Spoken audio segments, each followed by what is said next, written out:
A very good afternoon to all my dear students. I hope you all are fine and I expect that you all are studying hard for your exams. So first of all, tell me whether whatever I have asked you to come to do in the last session, that is to go through chapter number 1, 2 and 3 and chapter number 4 till where we have done. Quickly send in your replies whether you all have done that or not. Quickly send in your replies. So Shoaib is saying yes, ma'am. Swati is saying yes. Sukanya is saying, ma'am, lots of pages done, 40. Chalo, that's good. But other chapters also, that is chapter number 1, 2 and 3, whether those have been done or not. Those should be on your tips now. Like you should be aware about each and every topic because we have covered all the topics that are there in your module. So let me just see what students are saying. Chalo. And with respect to chapter number 4, in the last session, we have discussed about essay 505. I have given you a summary of essay 505. So let us just quickly complete it. And then 3 more essays are left that are to be covered in this chapter. That is essay 510, 520 and 550. So our endeavor will be to cover all these essays today, right? So external confirmation is what? Essay 505. Right? So external confirmation. So as I've briefed about the entire essay in the last session, so Abhi will be quickly covering up it from your module. So we all know that the reliability of audit evidence is influenced by the source, the nature, and the circumstances under which it is obtained, right? And the reliability increases if it is received from an independent source, it is obtained directly by the auditor, and it is in documentary form. And external confirmation has all these features, right? So it is received from independent party, for example, trade receivables or debtors, obtained directly by the auditor, and then it is in written form. So SA 505 deals with the auditor's responsibility. Just a minute. It deals with the auditor's use of external confirmation procedures to obtain audit evidence in accordance with the requirements of SA 500. Audit evidence is to be obtained, that is mentioned in SA 500. So what is the objective of auditor as per SA 505? That when using external confirmation procedures to design, perform procedures to obtain the relevant and reliable audit evidence. Clear?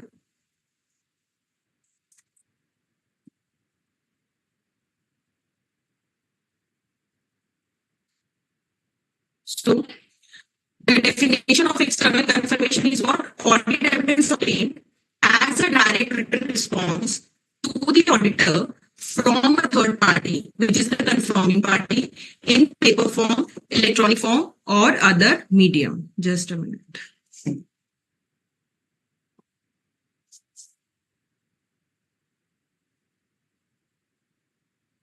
Right?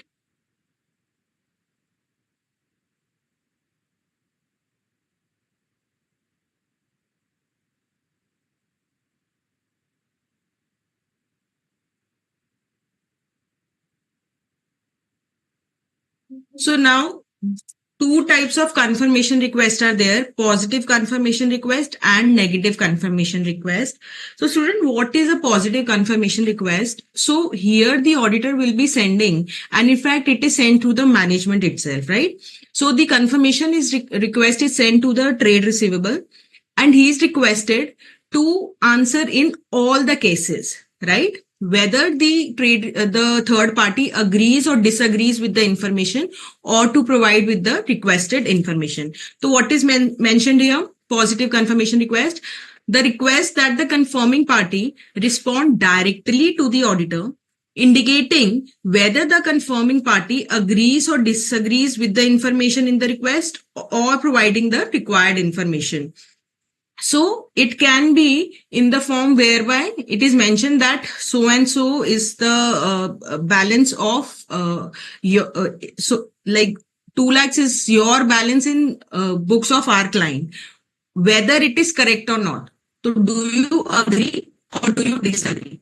And the other way can be sending a blank confirmation. That is, what is the balance of our client in your books of accounts, right? So that is why it is mentioned to provide the required information or indicate whether the confirming party agrees or disagrees with the request, right? Second is what? Negative confirmation request. So here, the confirming party is requested to respond directly to the auditor only if, the term only if is really very, very important. Only if the confirming party disagrees with the information provided in the request. So it cannot be in the form of blank confirmation request. Now, it will be wherein the amount will be mentioned and it will be mentioned whether you need to reply only when you disagree. So if no reply is received with respect to negative confirmation, it will be assumed that the third party, the confirming party, has agreed to the information which is mentioned in the confirmation request. Quickly tell me, positive confirmation or negative confirmation, which is more persuasive? Which is more persuasive? Considering the nature of both, which is more persuasive? So, Om Krishna, Swati, Shoaib, Bhumika, yes, you all are absolutely correct. The positive one is going to be more persuasive. Why? Because there we have said that the confirming party needs to reply in all cases whether they agree or they disagree. Now, where no response is received with respect to a positive confirmation, it becomes a non-response, right? And if I say that no response is received with respect to negative confirmation, it means that the third party has agreed to that information, right?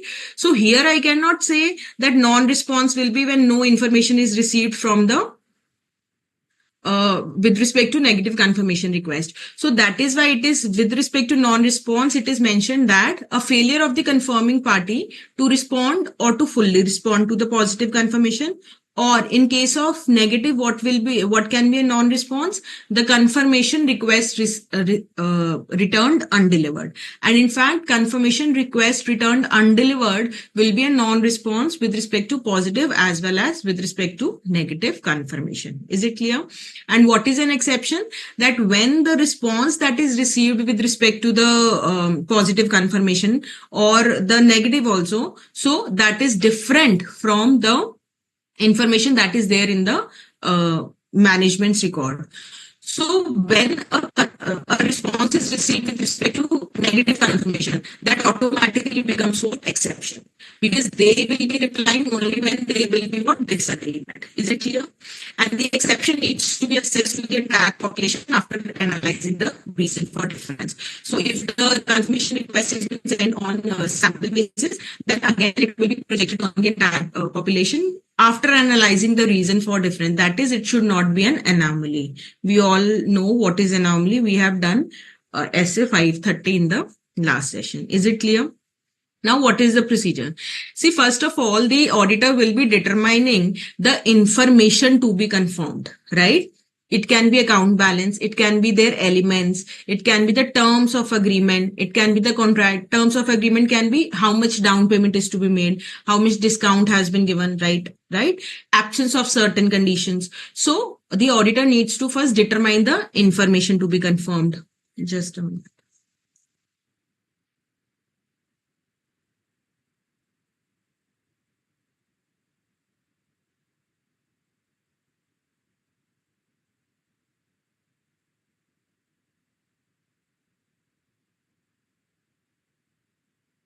Right? Then let's say with respect to trade receivable, the auditor has decided that, okay, I'll be asking for the account balances and let's say the terms of the agreement. Now the next will be the selecting the appropriate party from whom the information is required. For example, in case of financial institution, it can be what? Any financial institution official who has the knowledge. So it will not be addressed to, let's say, the peon or let's say the HR department. It will be addressed to it shall be addressed to the person having the knowledge. So selecting the appropriate confirming party, then designing the confirmation request. So in the design of the confirmation request, affects the response rate. So I told in the last session also that if you get a confirmation request, let's say you're working in ABC Limited, the auditor of XYZ Limited, he has sent what a confirmation request. Now, when you look at the confirmation request, it is very haphazardly written and it is not typed. No authorization from the management is mentioned. So chances are there that you will not reply, right?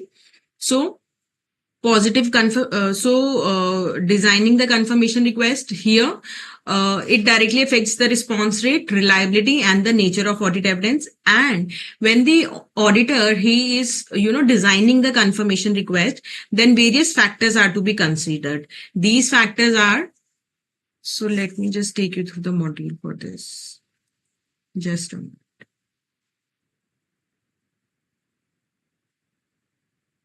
So we are on page number.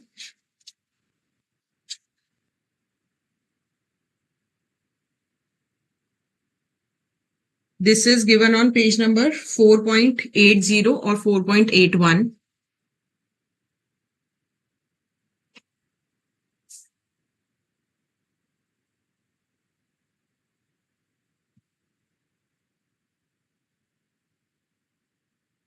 So we are discussing various factors that are to be considered when the auditor is designing the confirmation request.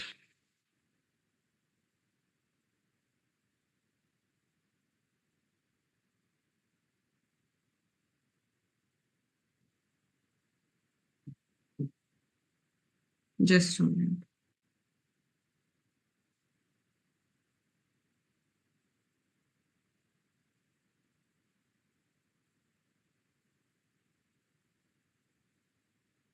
So the assertion that is to be addressed, right? The specific identified risk of material misstatement, including the fraud risk. See, accordingly, see the assertion being addressed. So when you're designing any confirmation request, you will consider as to what information is to ask for. The identified risk of material misstatement. Accordingly, you will decide as to what information is required. See, if it is a fraud risk, then chances are there that auditor will send what positive confirmation request, right? So auditor will send what positive confirmation request. Plus chances are there auditor will send a blank confirmation request. They tell me what is the balance, right? The layout and presentation of confirmation request, prior experience on the audit or similar engagements. So earlier, let's say the auditor has an experience that with respect to so and so parties, they have a tendency not to reply to the confirmation request. So here auditor will not send negative confirmation request. He will send what positive confirmation request. So are you able to understand how these factors are going to affect the designing of confirmation request? So the assertions being addressed, the specific identified risk of material misstatement, the layout and presentation of confirmation request, prior experience on audit or similar engagement, the method of communication, is it in paper form or electronic form? Management's authorization.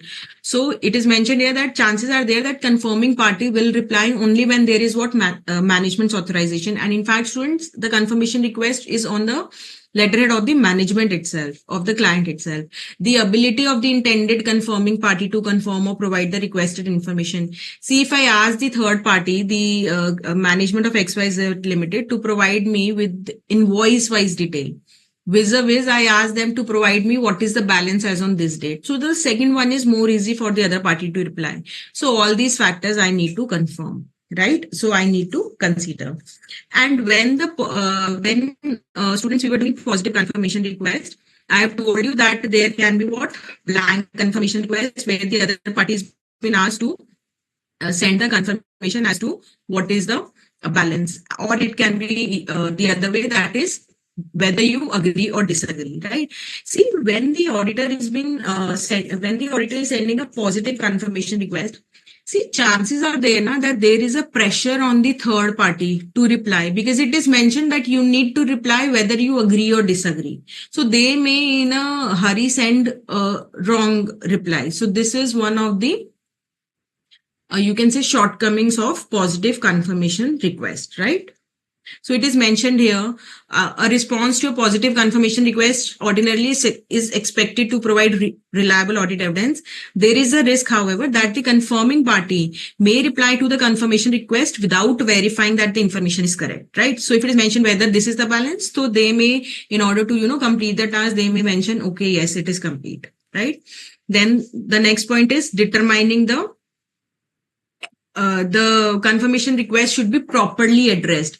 Also, the return information, if you remember, the definition says direct written response. So the response to the confirmation request should be received directly by the auditor. It should not happen that first it has been received by the client and then it has been received by the auditor. So the return information should be correctly mentioned. And follow up on confirmation request if the confirmation responses are not received within reasonable time. Reasonable time according to the circumstances and auditor's professional judgment. So if it is not received within reasonable time, then the auditor will what? He will send a follow-up request also. Clear? Simple? Is it clear? So the 4 steps are determining the information to be confirmed, selecting the appropriate confirming party, designing the confirmation request, sending the request, and then including the follow-up request. So the fourth point includes what? Sending also, and then the follow-up of the confirmation request. So positive, I have told you that it will be a reply in all the cases that they are expected to provide reliable audit evidence, but it may put what? The confirming party may reply without verifying the information. So what is the solution? Send a blank confirmation request. But yes, when a blank confirmation request is sent, chances are there that there will be what? Low response rate. Simple. Because when it is mentioned that what is the balance, that the other party may not be willing to, do any work. I don't know why is this happening today.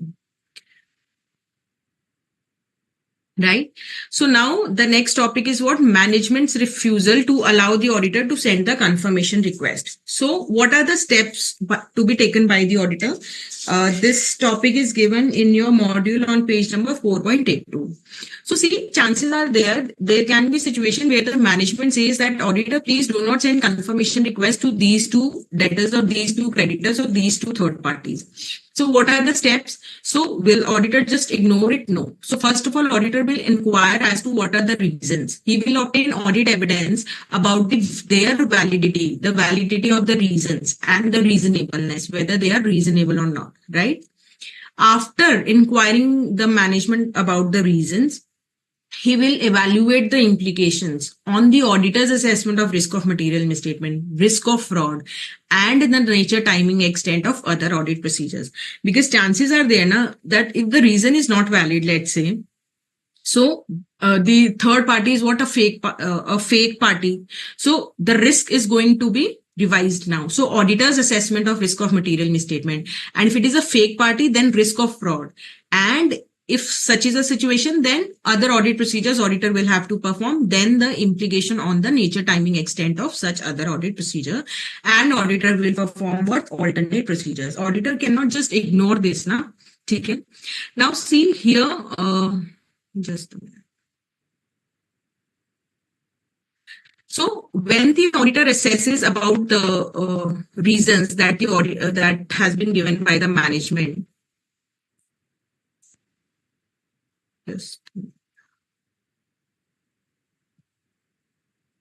now, when the auditor assesses the reasonableness, auditor may conclude that the reason is what? Unreasonable, or the auditor is unable to obtain sufficient appropriate audit evidence by perform alternative audit procedures. See, try to just link now. Here we have said perform alternative procedures.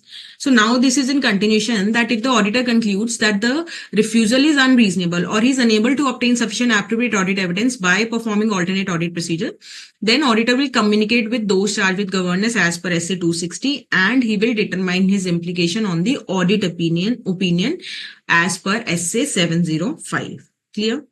Now, the next situation can be the reasons given by management are reasonable. For example, any dispute is going on and if the third party receives any untimely confirmation request like this, it may have an impact on the matter.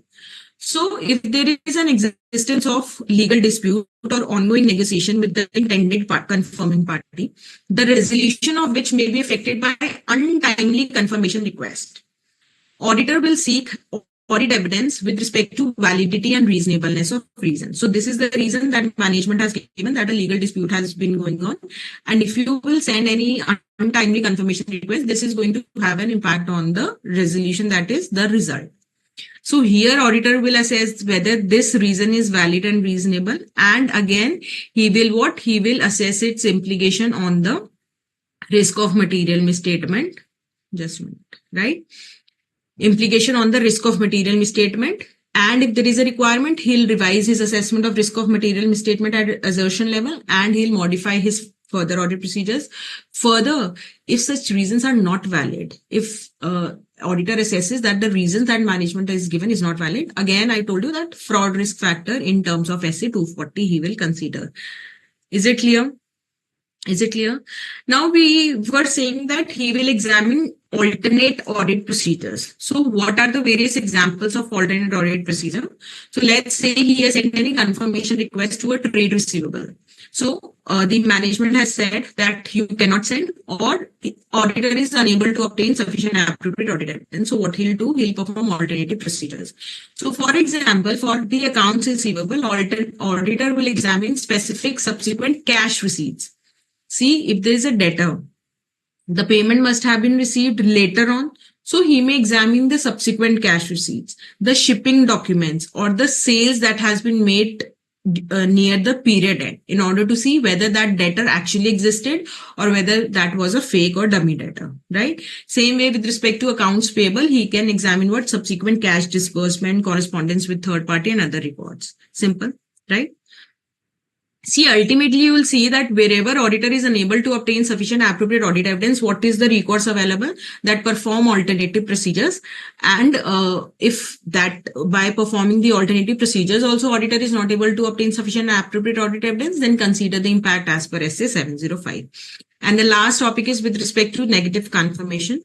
So negative confirmation provides less persuasive. Persuasive is what? Convincing audit evidence than the positive confirmation. Why? Because I told you that negative mein to if reply is not received, it means that the third party has agreed.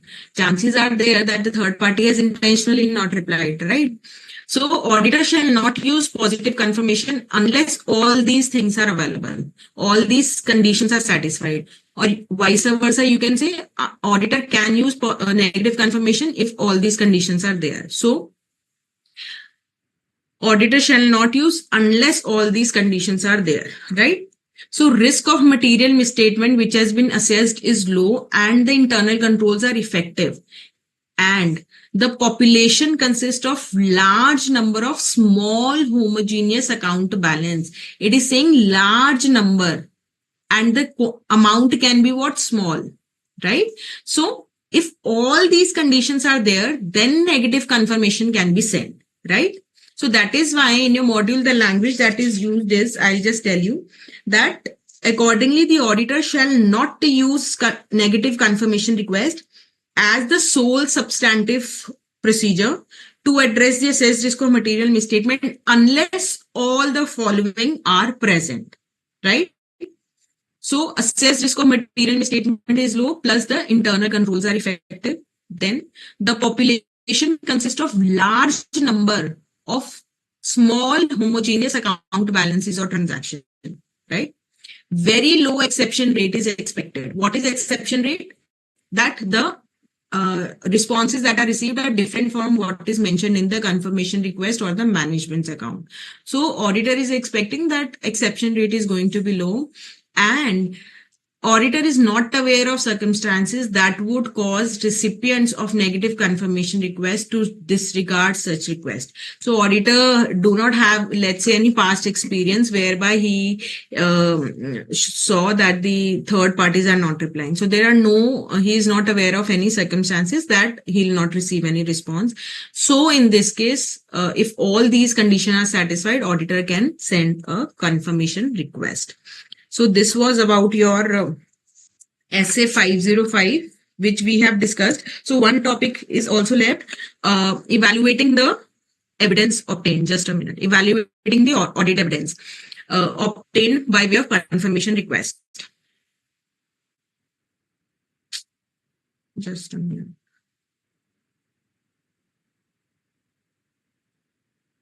Just a minute.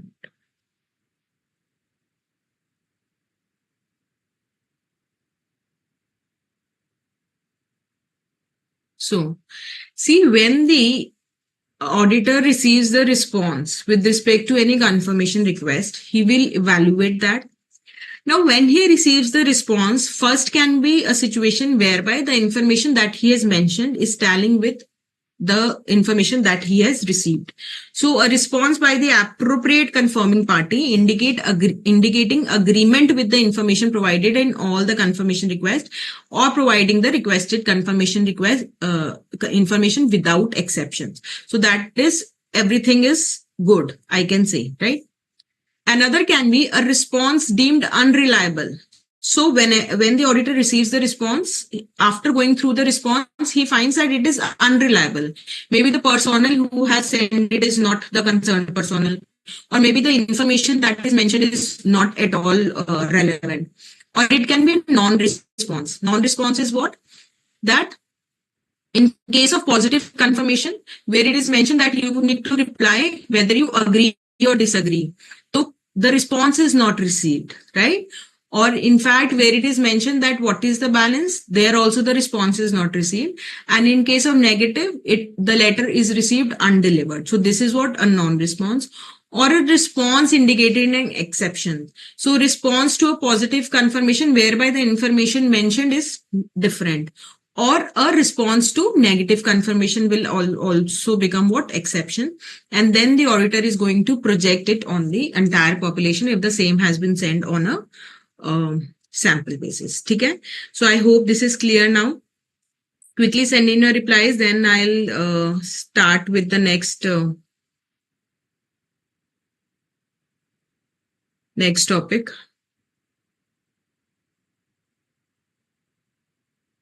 Is it clear? So Om Krishna, Swati are saying, ma'am, the essay is clear. Others also please reply. Yamini is saying clear. Chalo, good. Okay. Now the next essay that we are going to start is essay 510, which is what? Initial audit engagement opening balances, right? So we are on page number 4.87. So let us try to understand what is meant by initial audit engagement.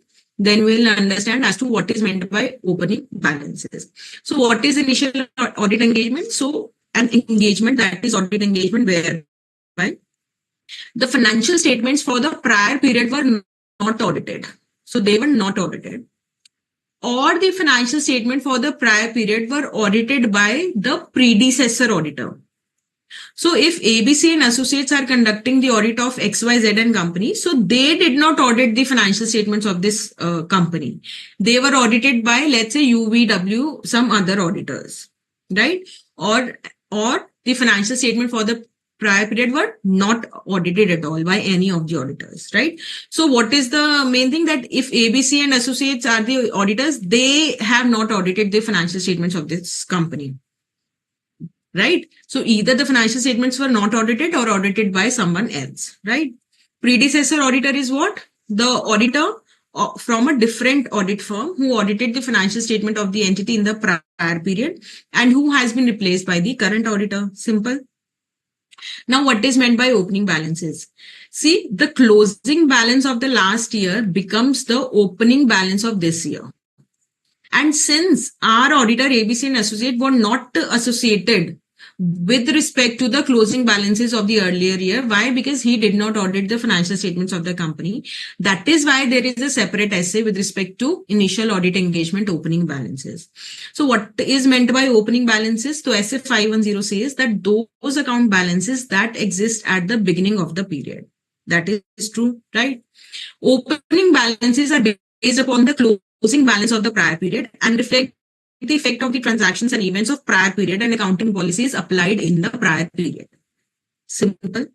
Opening balances also include matters requiring disclosure that existed at the beginning of the period, such as the contingencies and the commitment. So basically, it want to say whatever was the closing of the last year plus the application of the accounting policies plus the requisite disclosures that are required, everything is contained in opening balances. So since our auditor in question is not concerned with the closing balances, which are now the opening, right? So that is why we are studying a separate essay that, okay, auditor, with respect to such financial statement, where the financial statement of earlier year were not audited or they were audited by some other auditor, what are your responsibilities? Okay. Now, initial audit. So the scope is it deals with the auditor's responsibility relating to opening balances when conducting an initial audit engagement. Now, you all are aware initial audit engagement kya hai, and you all are aware that opening balances kya hai. Opening balances, closing balances of previous year, plus application of accounting policies, plus the disclosures. Okay. Now, the objective of the auditor in terms of SA 510 is to obtain sufficient appropriate audit evidence whether see when you are conducting the audit of, let's say, XYZ Limited, and last year the financials were audited by some other auditor or they were not audited, the financials. Now the closing has become the opening of this year, and this opening is going to affect the closing of the current year, which is the financial statement on which you are going to put your signatures. So auditor will have to perform certain audit procedures, now whether opening is correct or not.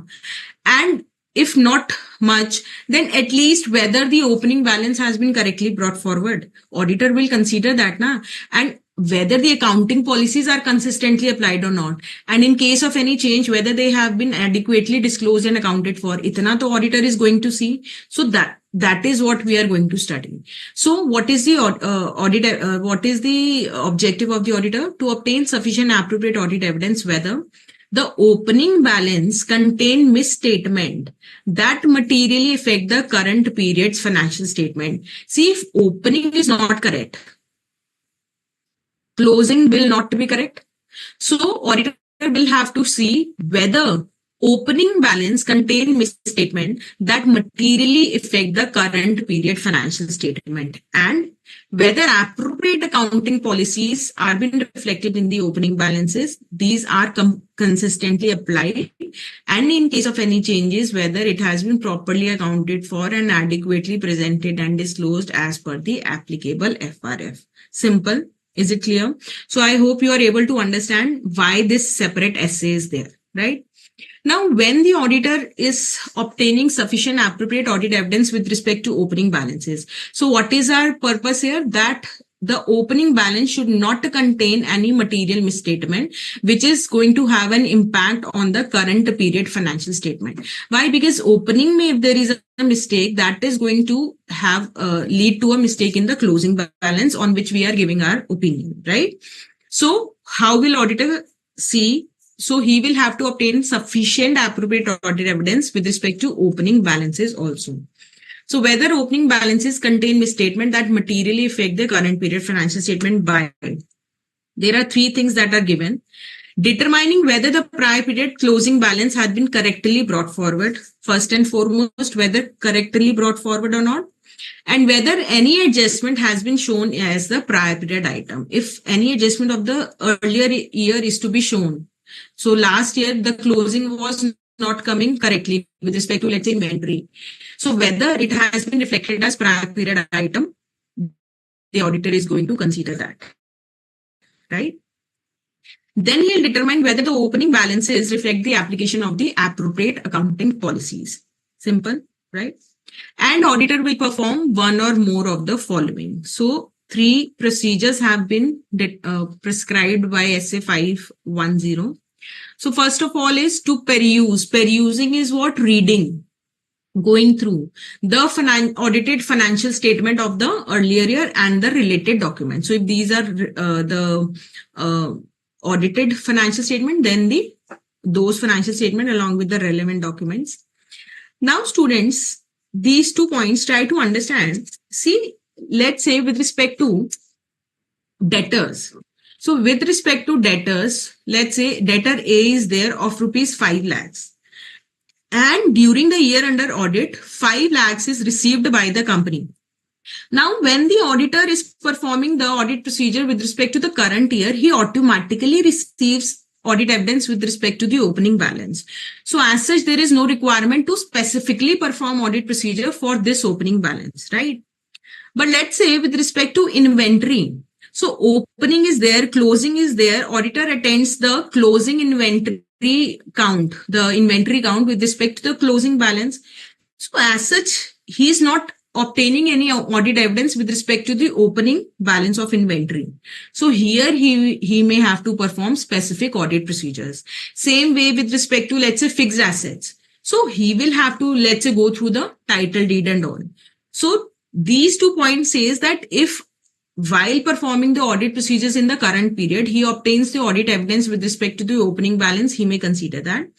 And with respect to certain opening balances, he may perform certain specific audit procedures. Simple.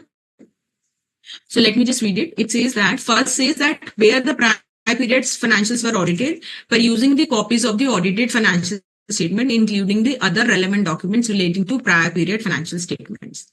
Second says evaluating whether audit procedures performed in the current period provide evidence relevant to the opening balance. And the third says performing specific audit procedure to obtain evidence regarding the opening balances. I hope this is clear. Okay. Now, if the auditor obtains audit evidence that the opening balance contains a misstatement which materially affect the current period financial statement, let's say he obtains an audit evidence that inventory amount opening balance is not correct, then what will auditor do? He'll perform additional audit procedures to determine the effect. Now, after performing the additional audit procedure, auditor concludes that misstatement exists and it is having an effect on the current period financial statement. What he'll do, he'll communicate the misstatement with the appropriate level of management and those charged with governance. Very logical, very simple, right? Now, when we say that with respect to the opening balances, auditor should perform certain procedures. Now, the nature, timing of such audit procedures, nature, timing, extent of such audit procedure depend upon following factors. So when the auditor is deciding as to what audit procedures he need to perform with respect to the opening balance, what all is he going to consider? There are 4 factors. The accounting policies followed by the entity, the nature of account balances, class of transaction, the risk of material misstatement that he has assessed in the current period, the significance of opening balances relative to the current period's financial statement, and whether the prior period financial statement were audited by the predecessor auditor, and if yes, then if there was any modification in the report of the predecessor auditor. See, what is this topic? That when the auditor is deciding the procedure with respect to the opening balances, what factors will determine the nature and the timing of his audit procedures. So simple, accounting policies kya thi, what are the nature of significant classes of transaction account balances, opening balances, whether they are significant with respect to the current period's financial statement. Let's say last year many merger acquisition and all those things happened. So closing of the last year became the opening. This is going to be really very, very relevant because a number of changes have taken place, and then whether the same was audited by predecessor auditor and the opinion whether the same was modified or not, right? Now comes the second topic, that if the prior period financial statement were audited by predecessor auditor, right? So first and foremost, what will auditor do? He'll peruse is what? Read. He'll peruse the copies of financial statement, audited financial statement, the supporting documents, the reports, the relevant documents, right? So see, generally, what is the thumb rule? Ordinarily, when the financial statements have been audited by a predecessor auditor, see, he is also a chartered accountant, he's an expert now. So ordinarily, the auditor can place a reliance on the closing balances. But when during the performance of current period's audit procedure, if auditor finds that there is a possibility of misstatement in the opening balance, then he need to be alert. He need to perform certain other audit procedures. Very much logical, right? And the way I gave you example that with respect to, let's say, collection of accounts receivable, he may obtain audit evidence when he is performing the procedure for the current period itself. However, in case of inventories, that thing is not possible because वो तो closing balance का physical inventory count हो रहा है ना. So opening के लिए he may perform other procedure, like an example with respect to inventories given here, observing the current physical inventory count. So current physical inventory count to observe करना है, and reconciling it to the opening inventory quantities. So reconciling it to the opening figures, or performing audit procedures on valuation of opening inventory items, and last, performing audit procedure on gross profit and cutoffs, right? Now, with respect to the non-current assets and liability, like your fixed assets. So, if the fixed asset building, let's say building of 10 CR is given, so auditor will have to examine the accounting records and other information, and he may seek extra confirmation from the third parties. Plus, whatever audit procedures he performed with respect to specific assets or liabilities, that or the procedures that we all have already done in as ICAI ORR. So auditor may perform those procedures. So specific procedures here auditor will have to perform. Simple. Now with respect to consistency of accounting policies relating to opening balances. So if auditor obtains a sufficient appropriate audit evidence that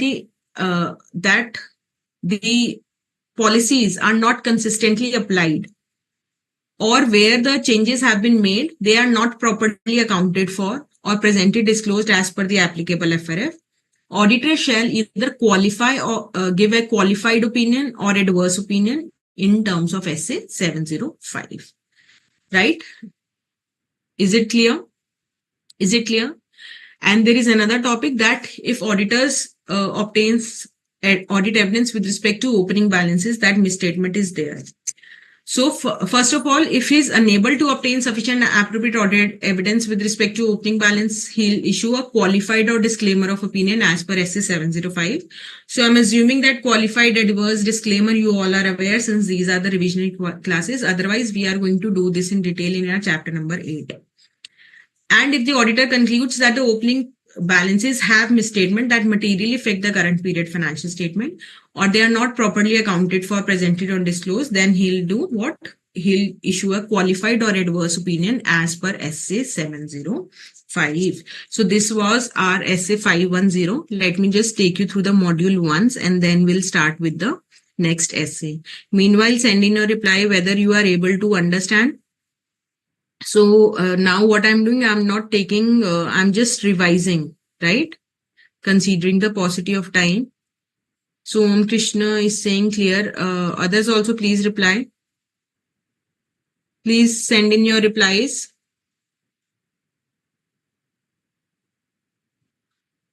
Please reply. Others also. Bhumika, Swati, all are saying clear. Okay. So let us just have a look at it from your module. Initial audit engagement SA 510. See, the name is very simple. Na? Initial audit engagement, opening balances. So the scope, it deals with the auditor's responsibility relating to opening balances when conducting an initial audit engagement. And what is meant by initial audit engagement? It is when the financial statement were not audited, or they were audited by predecessor auditor. Who is predecessor auditor? Auditor from a different firm, who has been replaced by the current auditor. And what is meant by opening balances? So the balances that exist at the beginning, along with that, these are what closing of the prior period, along with that accounting policies ka impact and any disclosure. So 3 things, right?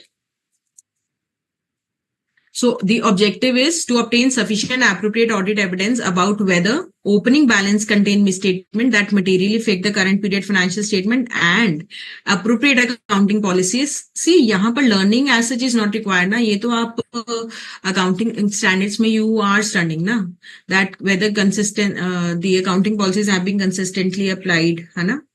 And if not, then the changes have been appropriately accounted for and disclosed in the financial statements as per applicable FRF. Now, if how to obtain this, auditor shall obtain sufficient appropriate audit evidence about the opening balances by, first of all, seeing whether these are what correctly brought forward, plus any prior period item ka adjustment has been disclosed. So any adjustment have been disclosed at PPI in the current year statement of profit and loss, right? Then this point talks about what appropriate accounting policies have been, whether these have been reflected or not. And the third says that perform one or more of the following, all or one or two, right? So first of all, perusing the copies of the audited financial statement and other relevant documents. Then with respect to the evaluating whether audit procedure performed in current period provide evidence relevant to opening balances like your trade receivable, or perform specific audit procedure to obtain evidence regarding your opening balances like your fixed assets, right? Now, if auditor obtains audit evidence that they could materially affect, so perform additional audit procedure. If auditor concludes that it contained material misstatement, then communicate to the appropriate level and those charged with governance, right? The nature and extent of audit procedure, it depends upon such matters as the accounting policies, predecessor auditors. So first of all, he'll peruse. Peruse is, I told you, read.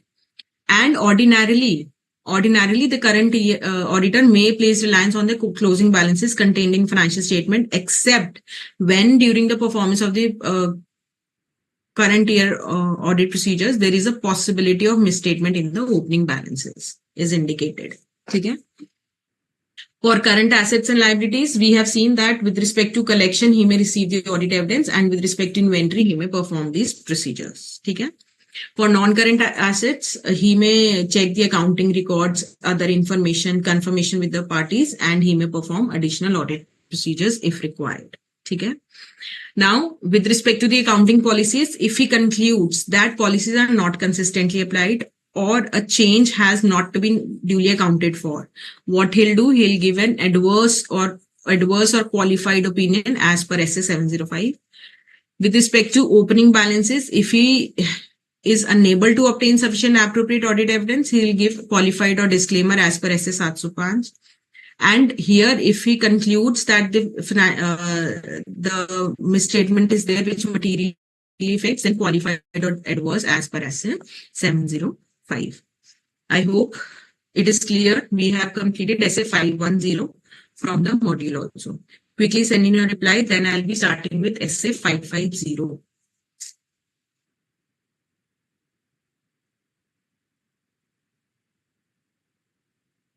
So Krishna, Ajay are saying clear. Sukaina is saying clear. Others also please reply.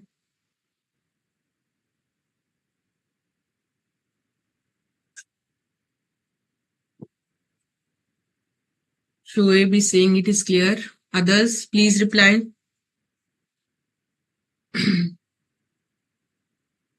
So Diyashri, Bhumika, Sunil, Shoaib, Shash, Swati, please reply. Bhumika.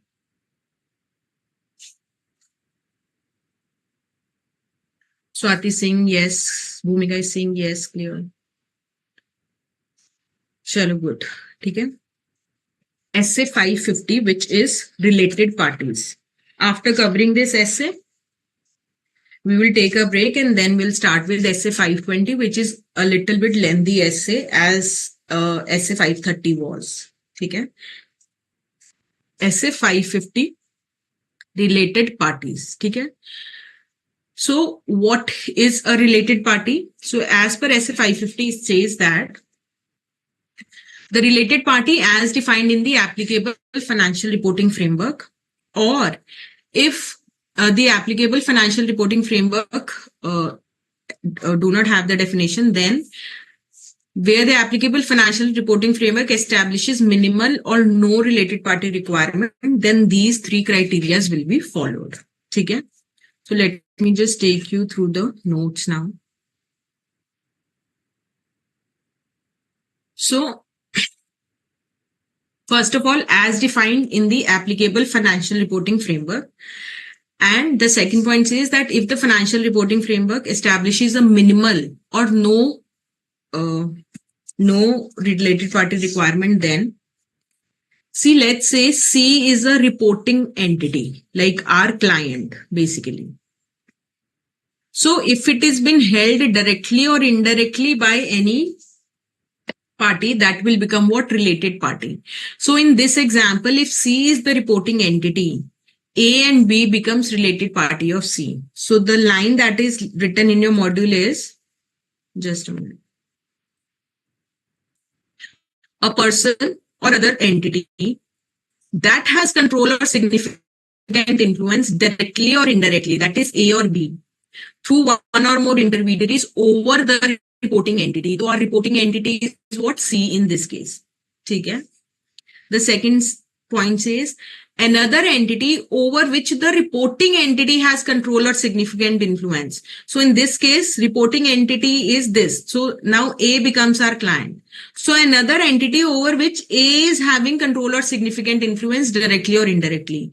So when we are conducting the audit of A Limited, we will see that whether the transactions with B Limited and C Limited are there. Why? Because they are the related party.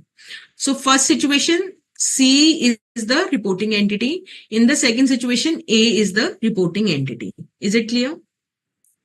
And the third point says that, let's say B is the reporting entity. Okay? And B and C are under common control or influence of A. So A to reporting, A to related party hai as per point number 1. But C here becomes the related party, like your subsidiaries, sister concerns. Okay? So let us just have a look at it from the module. It says that a person or other entity that has control, significant influence directly, indirectly through one or more intermediaries over the reporting entity. So just remember that example A, B, C. Okay? Another entity over which the reporting entity has control, significant influence directly, indirectly through one or more intermediaries. So this is a reporting entity. So just remember this example. C says another entity that is under common control with reporting entity. So just remember this example. So reporting is what? B. That is client. Reporting entity is what? Our client. So C becomes the related party. So either A is what? The common controlling ownership, or owners who are close family members, or common key management, right? Now this paragraph says that with respect to the entities that are under the direct common control of a government, national, regional or local government. So they are under the common control of the state, you can say. Now, such entities as such will be considered related only when they have significant transactions or they share resources to a significant extent with one another. Okay? Clear? Is it clear? So we have studied what is related party. And now this time under the new scheme, the definition of control and significant influence is also explained. So it says that control means the power to govern the financial or operating policies. Power to govern. The keyword here is what? Govern. The financial and operating policies of an entity so as to obtain benefits from the activity.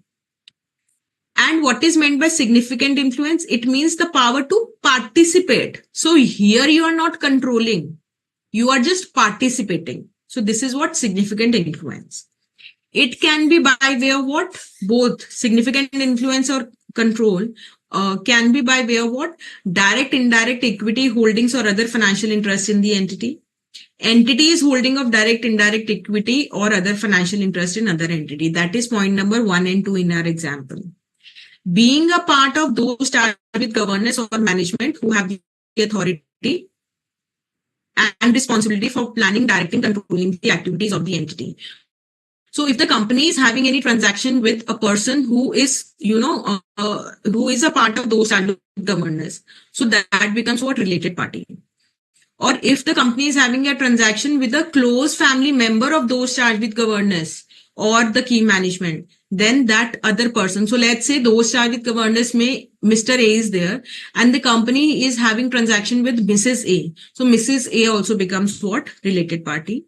And then having a significant business relationship with any person. So either to close family member tha or either kya hai? Having a significant business relationship. So let's say Mr. A is there in those charged with governance and he is having his other business also. So if our client deals with that other business, then that also becomes what? Related party. So this time there is a definition of control and significant influence also that has been given.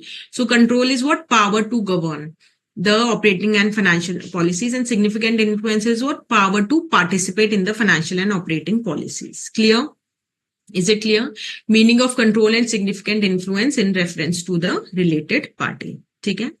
So we have understood as to what is meant by related party abhi tak. Okay? Now the scope of this essay. So it deals with the auditor's responsibility. See, if there is any related party transaction, So as such, the auditor is not having any issue with that. But yes, if there is a related party transaction, auditor needs to be alert. He'll apply professional skepticism. Why? Because the nature of related party transaction is such that chances of manipulation fraud is high. So risk of material misstatement is what? High. And if you remember, if we have done when we did the concept of significant risk, one of the point was what? Fraud risk factors and related party transactions. Why? Because both the parties can collude and they can manipulate the things. Simple. So related party आते ये नहीं है कि adverse opinion देना है या qualified opinion देना है. हाँ, auditor will perform extended audit procedures, right? So it deals with the auditor's responsibility regarding related party relationship transactions. So if you will see that in the entire essay, related party relationship and transaction, this is the keyword. When performing an audit of financial statements, specifically it applies in relation to risk of material misstatement associated with related party relationship and transactions. So related party relationships and transactions, related party relationships and transactions. ठीक है? Clear? ठीक है? So, acha, we have done this from the module, and there is one more thing, special purpose entity. If you remember, I have explained this to you in the last chapter also, special purpose entity. So if a company is there and it has incorporated an entity for a special purpose. Let's say XYZ is there and it is in the state of, let's say, Sikkim. And there some electricity is required to the factories of that company. So it has incorporated a separate entity. The special purpose is to generate electricity for captive consumption. So it becomes what? Special purpose entity for that client, है ना? So they become what? Related party. And there is one topic, meaning of related party with dominant influence. So related party क्या है? They exert control and significant influence. So dominant influence what? They are in a position to exert dominant influence over the entity or its management. Consideration of such behavior is relevant when identifying and assessing the risk of material misstatement due to fraud. See, if a person is in a position, he is in such a dominant position that he is able to affect the decisions of the entire organization, then chances of fraud or fraud risk factors that are to be considered. Simple. Okay. Now, nature of related party. So I told you that many transactions, related party transactions, are in the normal course of business and there are no higher risk of material misstatement. So as such, there is no higher risk of material misstatement, but the nature of related party transaction and relationship is such that it gives rise to higher risk of material misstatement. Example, see, related party transaction can be extensive and more complex. Hana? Let's say A, B, C, D. These are what subsidiaries down the chain. So A has given something to B, B has given something to C, A is having transaction with D. So extensive and complex. Okay? The information system may be ineffective in identifying and summarizing the related party transactions. See, it might be possible that the internal control that the organization has implemented to identify the related party, that will be ineffective in identifying and summarizing the related party transaction. And last but not the least, there can be no exchange of consideration. So why related party have a nature whereby the risk of material misstatement is high? Because chances are there that they are not conducted under normal market terms and conditions. That is, for example, let's say they are conducted without any exchange of consideration. Okay? Is it clear? Now, how the auditor is going to understand? So, ये कोई riddle थोड़ी ना that auditor will himself resolve. How will he understand? First of all, he'll inquire the management regarding what? The identity of related party. So he'll ask the management, who according to you are the related party, right? If there has been any changes from the prior period, any new related parties have been added. If there are related party, then the nature of relationship between the entity and the related parties. Logical hai na? See, consider yourself in a situation whereby you have the task of knowing as to what are the related parties of the client organization. So you'll sit with the management and you'll ask them, okay, management, how you identify or what is the identity of the related party? Any changes from the last year? What is the kind of relationship? Okay, ये director का relative है, okay, ये इसका relative है, ठीक है? Whether entity has entered into any transaction during the year, and if yes, then what is the type of the transaction and the purpose?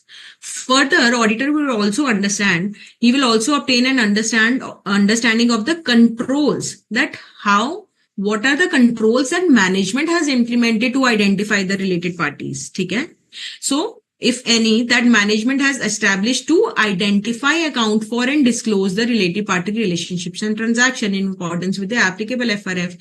See, first and foremost, it is the responsibility of the management now. Then to identify whether any internal control is there to authorize and approve the significant transaction arrangement with related party. So it might be possible that transactions with related party are authorized and approved by, let's say, those charged with governance only, okay? And authorize and approve the significant transactions and arrangement outside the normal course of business. So first of all, auditor is going to inquire the management about the related party and all these 3 points, and then he will ask management that these questions in order to obtain an understanding about the internal controls that has been implemented by management to identify, account for, disclose related party, authorize, approve significant transaction arrangement with related party, authorize, approve significant transaction arrangement outside the normal course of business. Is it clear? Now the next topic says that with respect to smaller entity. See, smaller entities is where owner is the management, right? Owner, manager, they are same, right?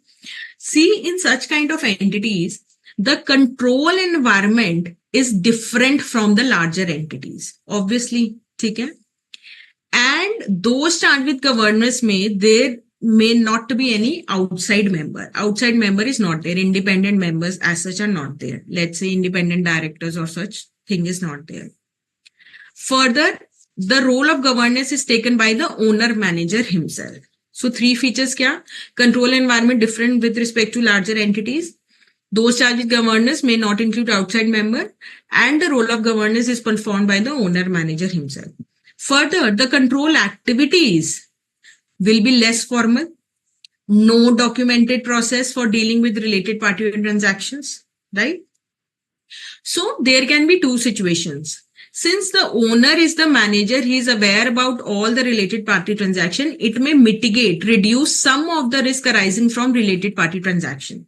Chances are there that he is the person who is aware by each and everything. It may reduce the risk related to the related party transaction, and vice versa is also possible. It may potentially increase those risks through active involvement in all the main aspect, because one person is involved in each and every aspect, then manipulations can be there. So what is there for the auditor to do in such a situation? So abhi tak what we are doing, we have understood that with respect to related party, in case of smaller entities, what is different that is not there in the larger entities. So we have seen control environment different hoga, outside member, those charged with governance may will not be there. Role of governance, owner manager is doing, control activities less formal hai, no documentation. Since owner manager is involved, it may mitigate the risk, it may also potentially increase the risk. Simple. So what is there for the auditor? So the auditor may obtain an understanding of the related party relationship, transaction and any control. See, I told you related party relationship and transaction, and control that may exist through inquiry of management combined with other procedures such as observation of management's oversight, review activities, inspection of available relevant documentation. So as such, the process is going to be same. Okay? But here we are not talking about internal control and all. Why? Because we have seen that ho sakta control activity is less formal because it is a smaller entity. Clear? And this next topic as to how the auditor can verify the related party transaction. See, inquiry with the management is there, but auditor may peruse, read various documents like the entity's income tax return, the information supplied by the entity to regulatory authorities, shareholder register, statement of conflict of interest, record of entities, investment contracts, agreements, life insurance policies, internal auditor's report. So please go through these 12 points. These are very simple. Okay. So with this, we have completed another important essay, which is essay 550. Now essay 520 is left, which is a little bit lengthy essay, as we have done essay 530. So I'll do one thing. Just a minute. Let me just go through your queries, if any. Captive means, Sukaina, the example that I've given you, captive consumption is in-house. So ABC Limited had incorporated a special purpose entity for producing electricity that is to be used for captive consumption. Is electricity is not been sold, that is been used by the sister concern itself. Sukaina, is it clear? Others also please reply whether essay 550 is also clear to all of you or not. Quickly send in your replies. Sukaina is saying it is clear. Others also please reply. Shoaib, Om Krishna, then Bhumika, Ajay, Swati. Please reply whether essay 505, 510, and 550 that we have covered today, whether these are clear or not. So students, I can see that you all are saying, ma'am, it is clear, but ITR, right? Okay. So a number of details are mentioned in ITR, Sukaina. So this shows about the related party, right? So we'll do one thing. We'll take a quick break of 10 minutes here, and then we'll be starting with another important essay, which is essay 520. Meanwhile, you can send in your queries, right? So a quick break of 10 minutes here.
So students, I hope you all are back after the break.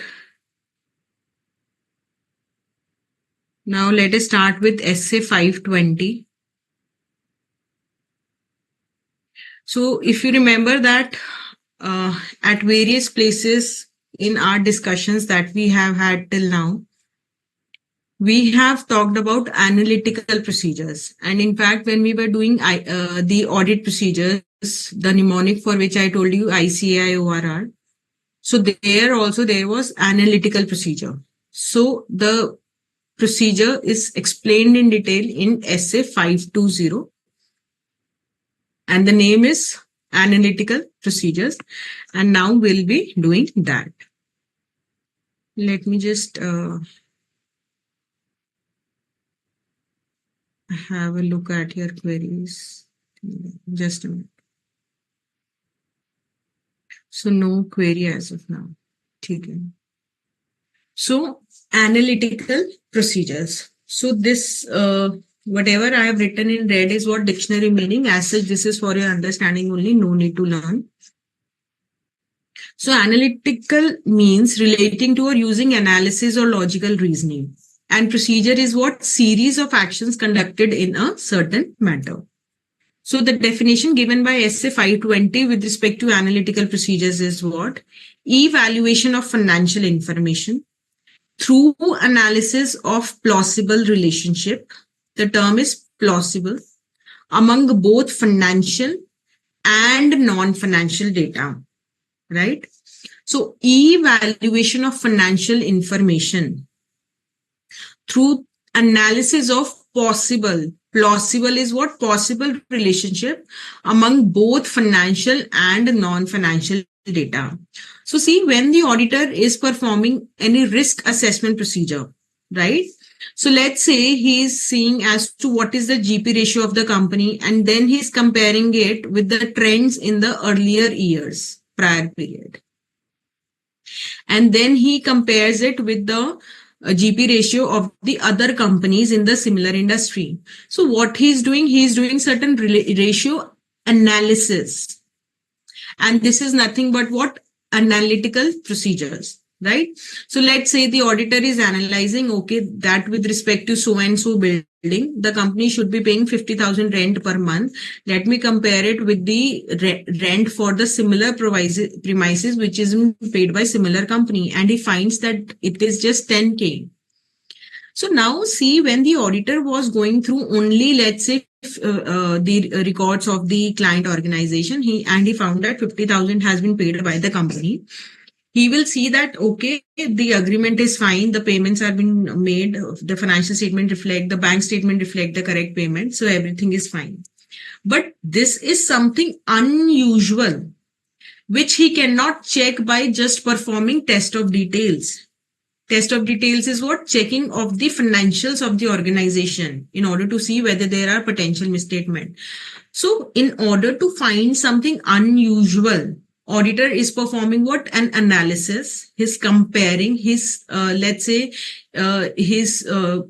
comparing the data with the other industry. And this is what? Analytical procedures. Right? So evaluation of financial information through analysis of plausible relationship among both financial and non-financial data. So by routine checking, this was what? Routine checking. It is not possible to find all the misstatements. So auditor will have to perform various procedures like ratio analysis, test, trend analysis, reasonableness test. What are all these? We'll discuss them. And all these together become what? Overall test. So the term used is what? Overall test, right? So where is it given in your module? So see, the routine checks cannot be depended upon to disclose all mistakes or manipulation that may exist in accounts. Certain other procedures have also to be applied, like comparisons, trend, ratio analysis in addition to reasonable test. These are collectively known as overall test. Clear, right? So this is the example of rent that I was telling you, that just have a look at the Answer. So if CRF does not make such comparison, that is 50,000 and 10,000 ka, and only checks the monthly payments and rent agreement of the company, he would not have found such inconsistency, and as such the misstatement may remain undetected. है ना, 50,000 and 10,000 का comparison. So SA 520 says analytical procedure means what? The evaluation of financial information through analysis of plausible relationship among both financial and non-financial data. So now this illustration explains this definition. How? It says that let's say the auditor is performing a reasonableness test. How? By multiplying the total number of workers by the wages per worker. See, reasonableness. So auditor will see that, okay, this is the total number of workers and this is the wages per worker. So itana wages should be reasonable. So what he is doing, see, this total wages is in rupees. So this is what? Analysis of financial information. By analysis of what? Plausible relationship among financial and non-financial data. Now wages per worker is again what? In rupees, that is financial information, but total number of workers is what? A non-financial information. Clear? That definition is clear, I hope now. And when the auditor is considering the analytical procedure, it not only includes this analysis, it also includes the investigation. Just a minute. Analytical procedures also encompass such investigation as is necessary of identified fluctuation and relationship. So if auditor has identified any fluctuation, let's say auditor performs reasonableness test, that total wages should come out to be 5 lakhs as per his reasonableness test. But the total wages that have been shown is what? 6 lakhs. Now this fluctuation of 1 lakh rupees, this needs to be investigated. So see students, here we are not saying that it is investigation. Audit and investigation as such are different. The term investigation here is used with respect to what? Examination of that thing. So then the investigation as is necessary of identified fluctuation or relationship that are inconsistent with other relevant information or that differ from the expected values by a significant amount. Is it clear? Is the basically the definition and the comparison of relationship and the comparison of financial information clear to you, right? Now students, when we say that analytical procedure includes what? Consideration of comparison. So I told you that he may compare the data with that of the prior period, or he may compare the anticipated results with that of the budgets or the forecast, or he may compare the data with the similar industry information. So comparisons. And when we say the consideration of relationships, so when he is calculating GP ratio, gross profit, right? He is considering a relationship among the elements of financial information that would be expected to conform to predictable pattern based on entities' experience, such as gross margin percentages, between financial and relevant non-financial information, such as payroll to number of employees, right? Or wages to total workers, the way we have seen. Is it clear?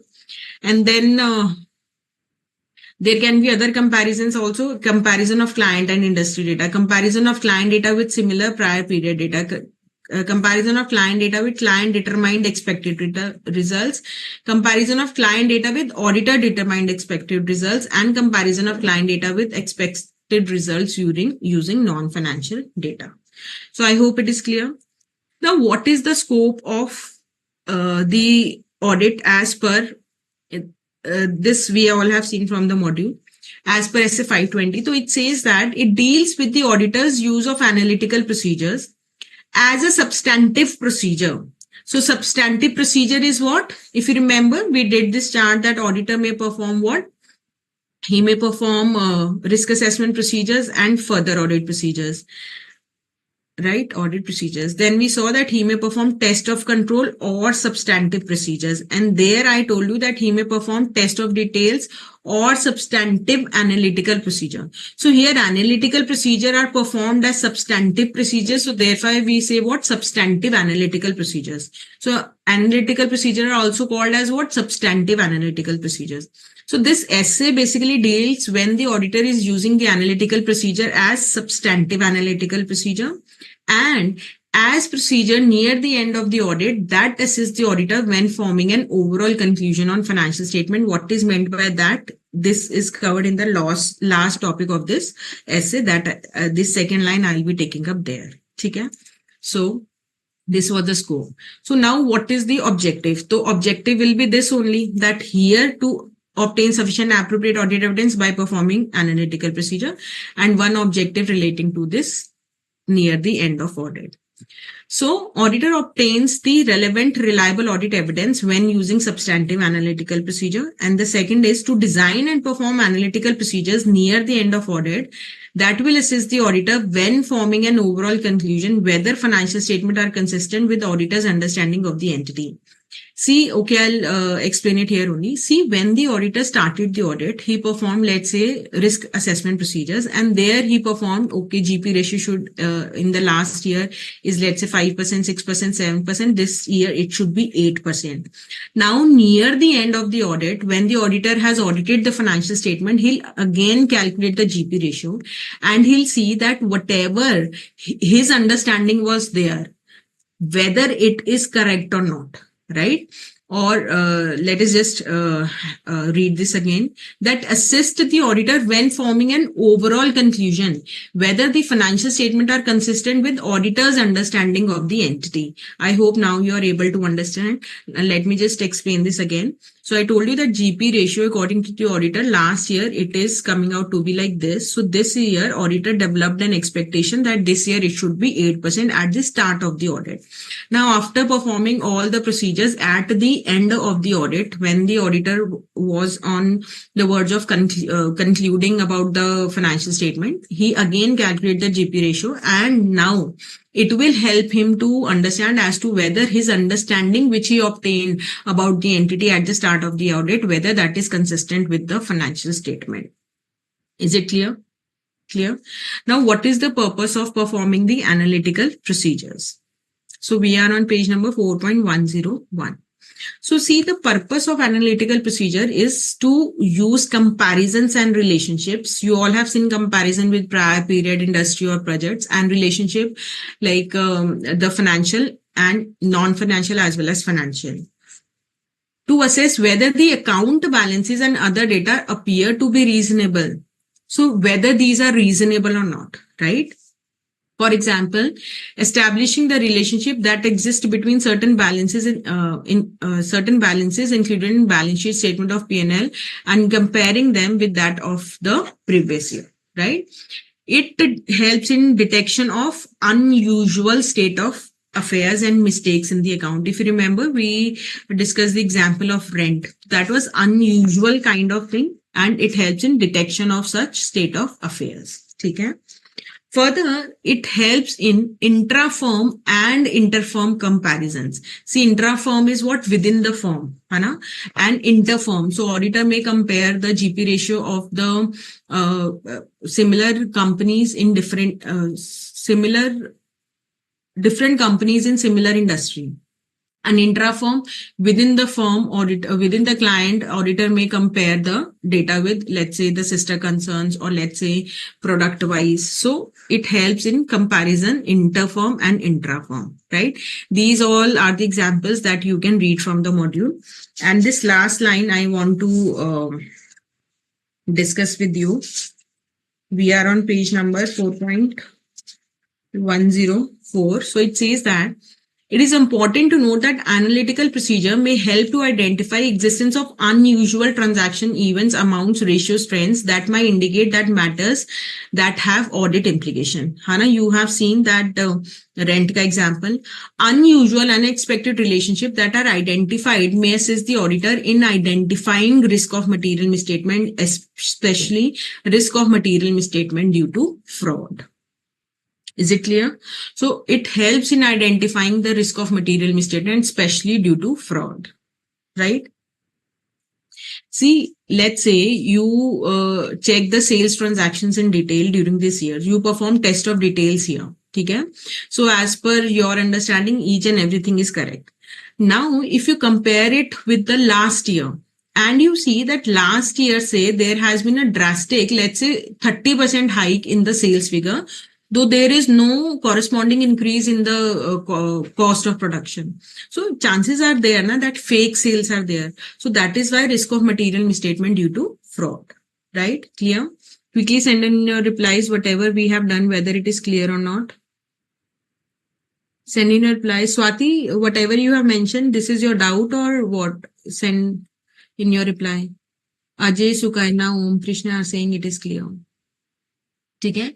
Now, timing of analytical procedure. So, any experienced auditor, he will use analytical procedure at 3 stages of the audit. That is at the planning phase, at the testing phase, and at the completion phase. So, planning phase is what? When auditor is performing, when he's planning the audit, right?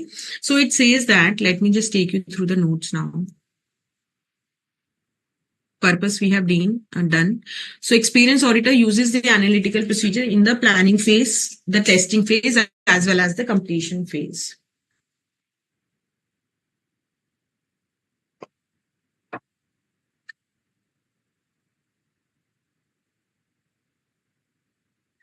So planning phase. So we are discussing about what planning phase. So analytical procedure will help the auditor, will assist the auditor in understanding the client business, in identifying the areas of potential risk, in determining the nature, timing, extent of other procedures. And it uses both financial and non-financial data. And example is what?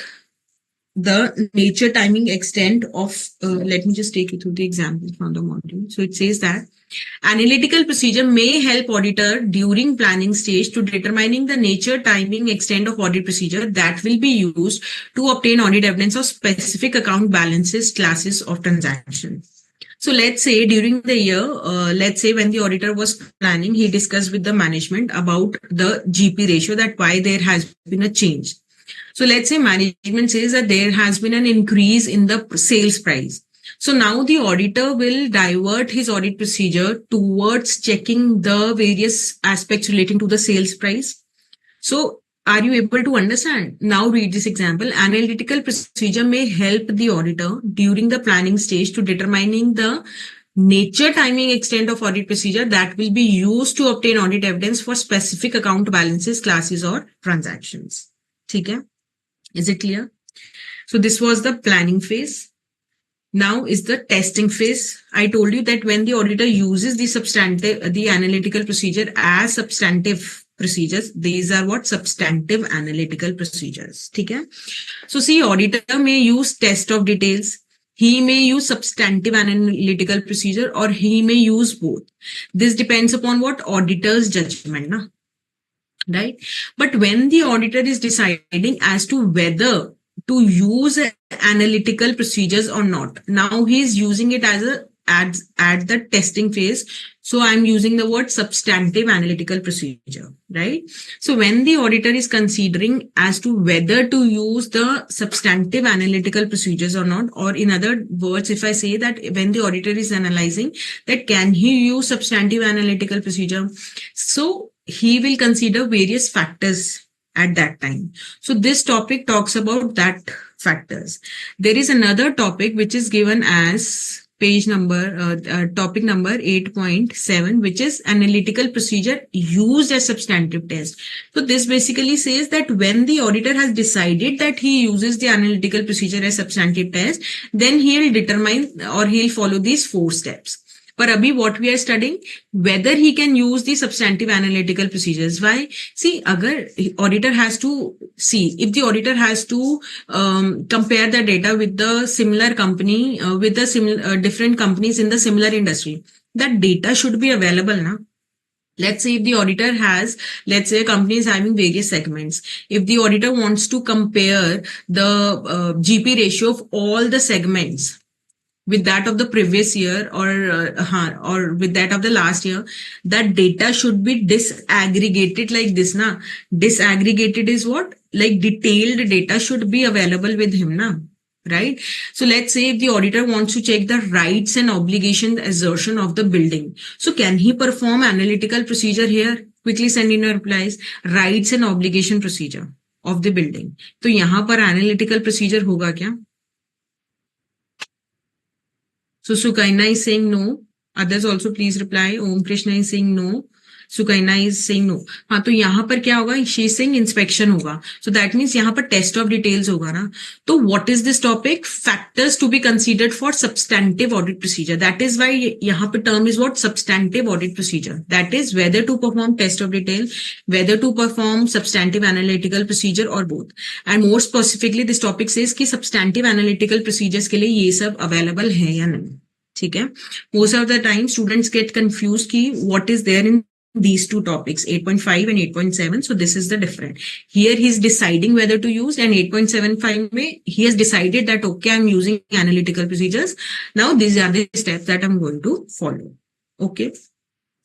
Now, what are the factors? So the factors are what? Availability of data, disaggregation. ठीक है. Availability of data, disaggregation, account type, source, predictability, nature of assertion, and inherent risk, or the term used is inherent risk is also called what can go wrong. Okay, so let us discuss these one by one. So see, availability of data. So if the data that he wants to use, let's say the auditor wants to compare with the industry information, but that reliable and relevant data is not available. So the first point is the availability of reliable relevant data will facilitate the effective analytical procedures. Simple. Disaggregation, that is what? Disaggregation ko I can say segregation of the data, that is detailed data. So the example that I gave you, he want to compare the segment wise data. So the degree of disaggregation in available data can directly affect the degree of its usefulness in detecting misstatement. So let's say various products are there, but the figures that are available with respect to other companies is what? Total sales, not product-wide sales. So can he compare? No. So disaggregation. Account type. See, the auditor is able to, apply the analytical procedure more with respect to income statement item, because they are the accumulated effect of the transaction that happened during the year.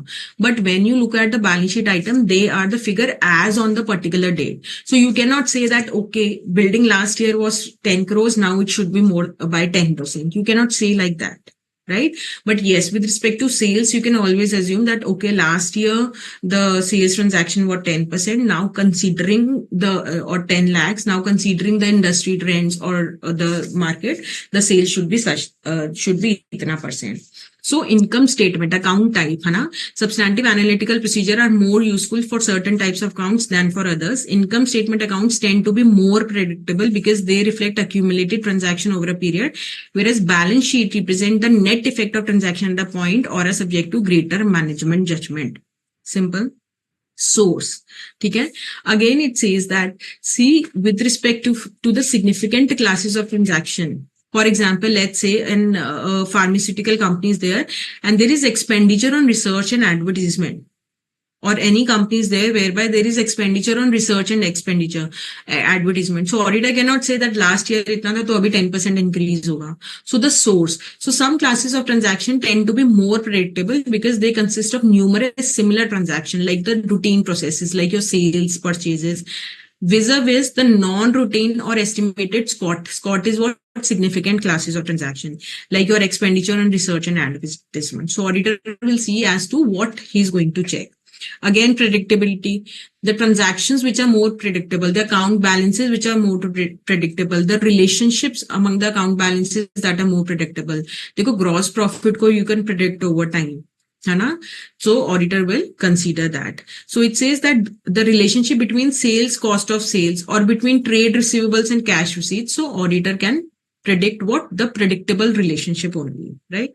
Nature of assertion. I gave you example. Rights and obligations you cannot see by applying analytical procedures. Valuation, completeness can be seen that, okay, last year bhi itna tha. So whether all the building has been included or not. So valuation. So substantive analytical procedure may be more effective in providing evidence for some assertion like completeness or valuation than for others like rights and obligations, right? Predictive analytical procedures using data analytics can be used to address completeness, valuation, measurement, and occurrence. not for rights and obligations. Clear? Then inherent risk or what can go wrong. Inherent risk is only known as what can go wrong. See, the risk of material misstatement, it consists of what? Inherent risk. So if the inherent risk is high, auditor will not only perform substantive analytical procedure, he will have to perform test of details also, or he may perform both in combination. So auditor will see it is mentioned here, when inherent risk is higher, we may design test of details to address the higher inherent risk. When significant risk have been identified, audit evidence obtained solely from substantive analytical procedure is unlikely to be sufficient. Clear? Is it clear? So these were the various factors, that is availability of data, disaggregation, account type, source, predictability, nature of assertion, inherent risk, or what can go wrong. So, Bhumika is saying, ma'am, please explain predictability with example. See, sales, your gross profit, you can predict them over the passage of time, considering the industry trends, considering the market, considering the company's last performances. But you cannot predict ki, acha, building last year 1 thi, to next year it should be 2. Such prediction is not possible. Is it clear? And if you use the relationship also, so let me just take you through the module only for this point. Substantive analytical procedures are more appropriate when an account balance or relationship between items of data are predictable. Between sales and cost of sales, if there is an increase in sales, there will be a corresponding increase in the cost of sales. Trade receivable and cash receipts. If there is an increase in trade receivable, the subsequent cash receipts that will be received will be increased. So the relationship should be predictable in relation to one another, right? So a predictable relationship is one that may be reasonably expected to exist and continue over time. So if I tell you that I am considering a relationship between the sales and the building that the company is having, so is this relationship predictable? Will the increase in sales, is there a necessity that the building is going to increase? So predictable relationship, sales increase हुआ है तो cost of sales will be increased. Trade receivable है तो subsequent cash receipts will be increased. Can I say that sales have increased, so my loan amount will also increase? No. ठीक है? Is it clear? Whose doubt was it? Let me just have a look. Bhumika, is it clear? Clear. Sukaina, inherent risk, we have discussed this in detail earlier, Hana. So inherent risk here is also mentioned as what can go wrong. So it basically says that if inherent risk is high, so solely by performing substantive analytical procedure, auditor will not be able to obtain sufficient appropriate audit evidence. Clear? Now, what are the various techniques? So these are very simple because we have discussed them a number of times. Trend analysis, ratio analysis, reasonableness test, and structural modeling. Right? Techniques to be used as substantive analytical procedure. See, the trend analysis are very commonly used. Right? An auditor may compare it with the prior period, or he may compare it with prior periods, like trend of the last 4 or 5 years, right? Or a trend in the prior period. And see, this will show what account fluctuation, if any. Let's say the sales in the last year has been increased in this way, but the current year there has been a substantial increase in sales. Now this is what account fluctuation. So auditor may perform, after analyzing by performing the substantive analytical procedure, auditor finds that there is a fluctuation. Now auditor may perform other procedure. He may perform here test of details. What procedures to perform, it all depends upon auditor's professional judgment. Okay? So trend analysis ka an example is given. It says that the auditor may compare the salary paid by the company during the year under audit with the salary paid by the company for several earlier years. There may be some percentage increase in salary expense over the years. However, an unusual increase in such expense amount may indicate fraudulent payments that are being made to fake employees. Clear? Then is what? Ratio analysis.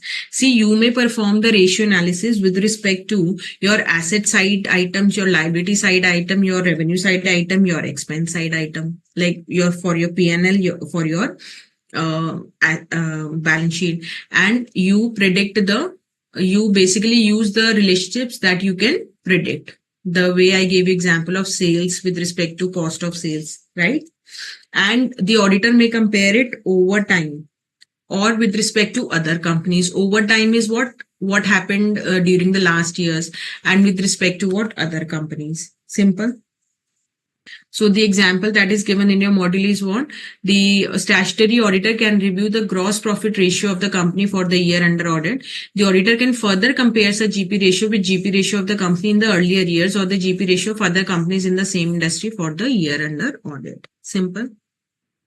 What is reasonableness test? So here we are not using any data of the prior period as we were using for trend analysis. So that is why it says, unlike trend analysis, this analytical procedure does not rely on events of prior period. But then what is it? This reasonableness test, it depends upon one of the non-financial information. Like, see, as the name suggests, what is reasonable? That, okay, this is the total sales volume. This is the price. So sales should be approximate. Itna will be reasonable. So this is what non-financial data. And here auditor is saying whether this is reasonable or not. He'll compare it with the actual. So let's say according to auditor, this should be the sales figure. Let's say 5 lakhs. But it comes out, the actual figure shown in the financials is what? 7 lakhs. So this is not reasonable, na? The one which has been shown. Same way, let's say the interest rate. The company has taken various loans. The interest rate, let's say it is 5%. And according to auditor, okay, 5% is the rate. This is the amount on which loan has been given. So itna amount is reasonable. So this 5% is again what? Non-financial assets, right? Same way, if let's say with respect to rent. So this is the total number of flats, let's say, of a construction company, of a real estate company. And let's say this is the rent, right? Or let's say a PG, right? So this is reasonable. So auditor is performing what? Reasonableness test. Is it clear? Right? So various examples are given in your module. Just a minute. So it says that unlike trend analysis, this analytical procedure does not rely on events of prior period, but upon non-financial data for the year under consideration. Occupancy rate, interest rates, Hana.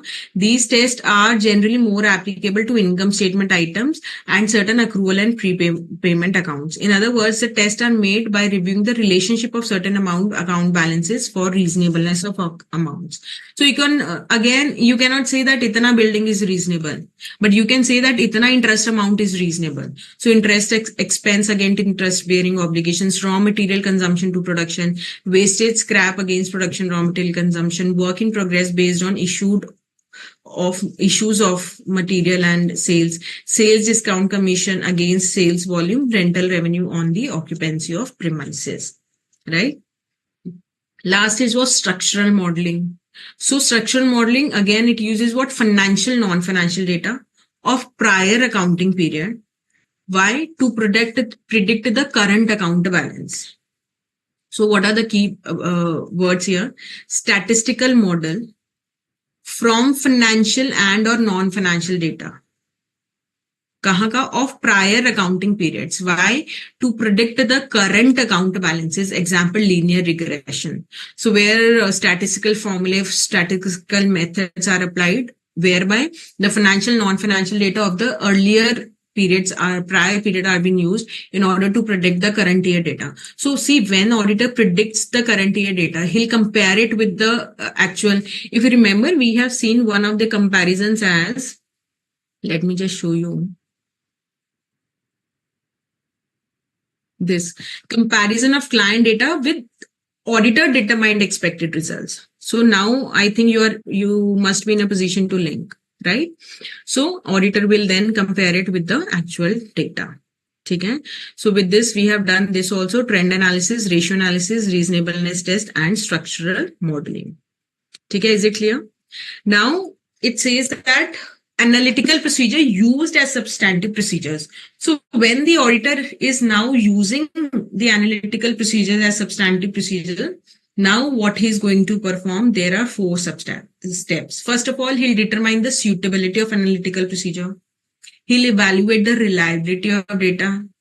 He'll develop an expectation and he'll determine the acceptable difference. So if according to him, let's say he sees the suitability of analytical procedure, he determines that, okay, I'll be performing ratio analysis.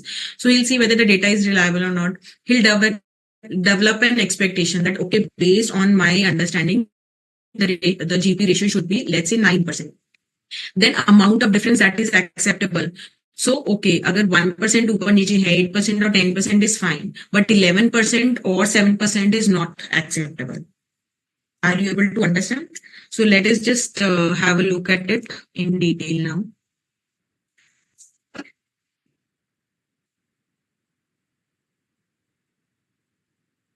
So we are on page number 4.110 now of your module. Quickly send in your replies. Are you able to understand this topic? Let me just have a look at your doubts, if any. Send in your replies. Understood? The speed is fast today, but why? Because I want to complete all the topics. So as I always say that these are what revisionary classes. And my endeavor is to help you understanding as well as learning also, to simplify the task of learning for you. So Bhumika is saying clear. Others also, ma'am, linear.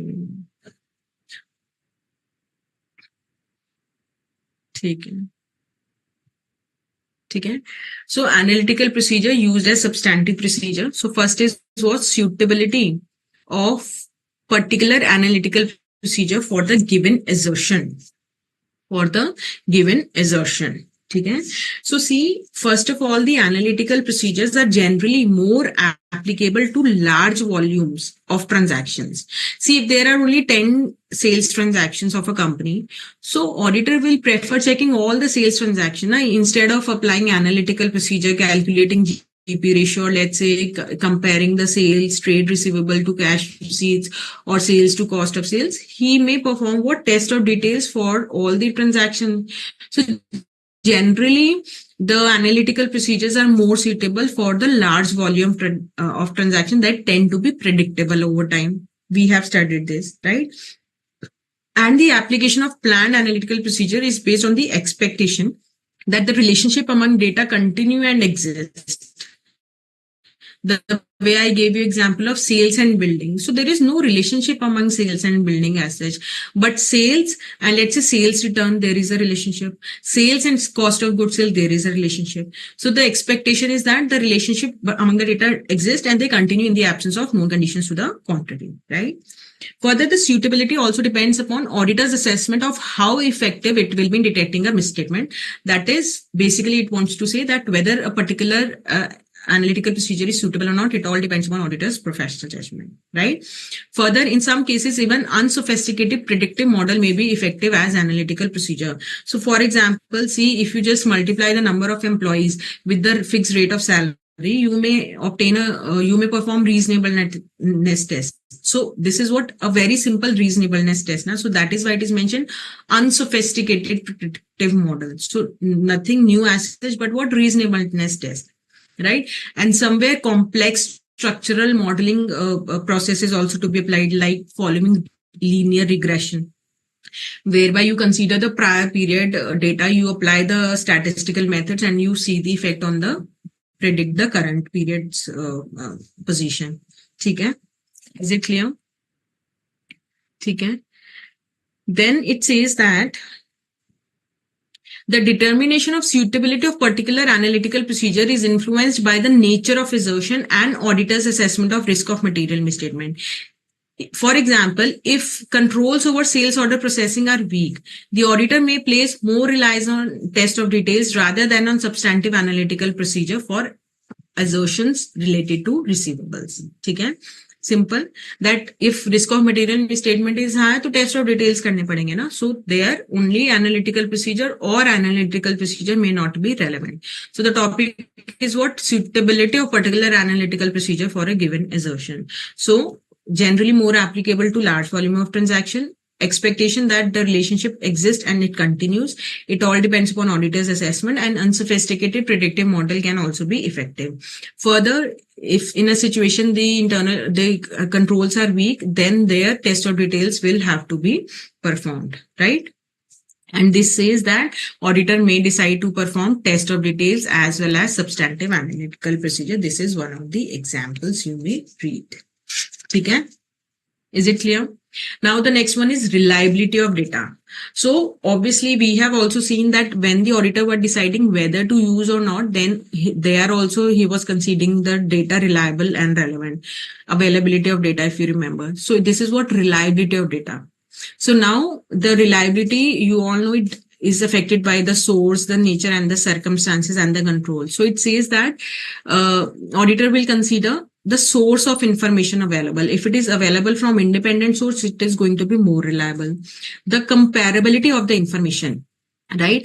For example, let's say you are conducting the audit of a company, and this company is manufacturing biscuits which are meant for diabetic patients. So it is manufacturing, it is selling some specialized product. Now you cannot compare it with any, let's say Parle-G or any simple biscuit company. So broad industry data may need to be supplemented to be comparable to that an entity that produces, sells specialized products. Are you able to understand this point? So comparability of the information available. Apple to apple compare karoge na. So that information should be available. Let's say if the company is manufacturing the biscuits that is meant for diabetic patient, and this company is having a monopoly, no comparable data is available, no other player is there. So will the auditor be able to compare the data with the similar company in the different company in the similar industry? No. Okay. Nature and relevance of information available, right? So see, if you have the budgets which are based on what is to be expected rather than the goals to be achieved, whether the budgets have been established as a result of what is expected rather than the goals to be achieved. See, goal can be, you can say, let's say 100% increase in profit. But what is expected based on the situation should be the budget now, right? Then basically it means the budget should be achievable, right? Then controls over the preparation of the information in order to see the completeness, accuracy and validity. If the data is what budgets are what internally generated, so control should be effective.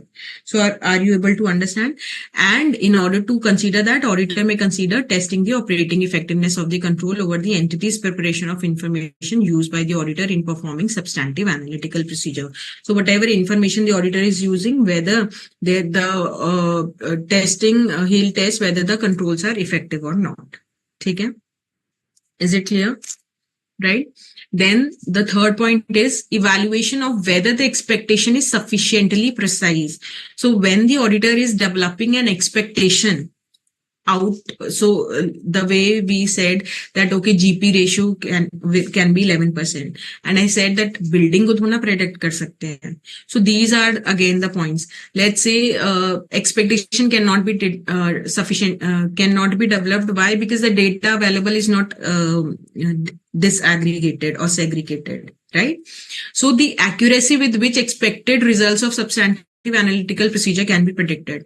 The auditor may expect greater consistency in comparing gross profit margins from one period to another than in comparing the discretionary expenses like research and advertisement.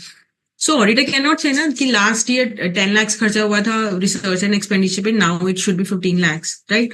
But yes, auditor can say that GP ratio last year was 10%, now it should be what your, let's say 11%. Okay. Then the next point is what? The degree to which information can be disaggregated, right? So disaggregated, again, if let's say you do not have the information segment wise, so that cannot be, you cannot develop any expectation. The availability of the information, both financial and non-financial. So whatever expectation you want to develop out of the data. First of all, that information, financial or information or non-financial, should be available. So the example says that the auditor may consider whether financial information such as budgets, forecast, or non-financial information, for example, number of units produced or sold, is available to design substantive analytical procedure. If the information is available, then he should consider what? The reliability of information, right? So he is evaluating what? Whether an expectation which is sufficiently precise, whether that can be developed or not, right? And the last point is what? Amount of difference of recorded amounts from expected values that is acceptable. So see, difference will be there. Why? Because these are what? Just predictions by the auditor. He's just analyzing the data, right?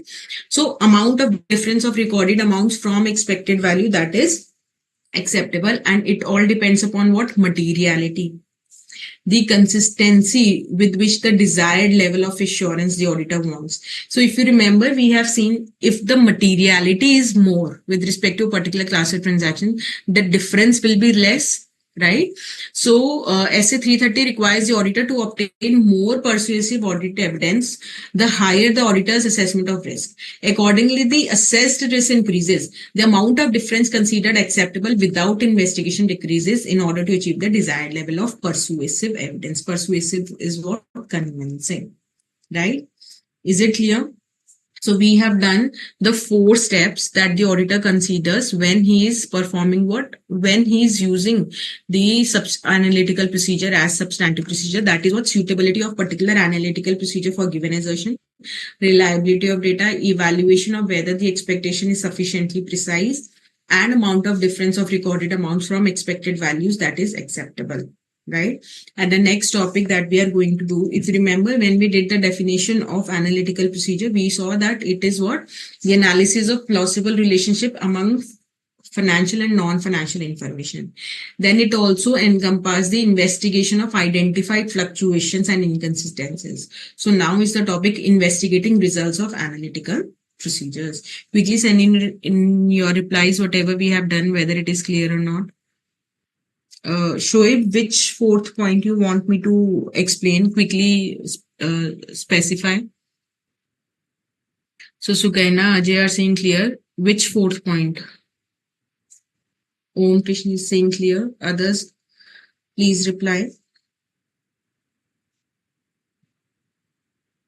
Bhumika is saying clear. Shoaib, please reply.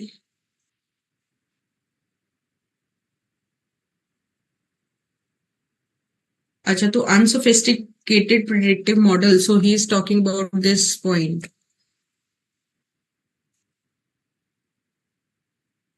This point, right?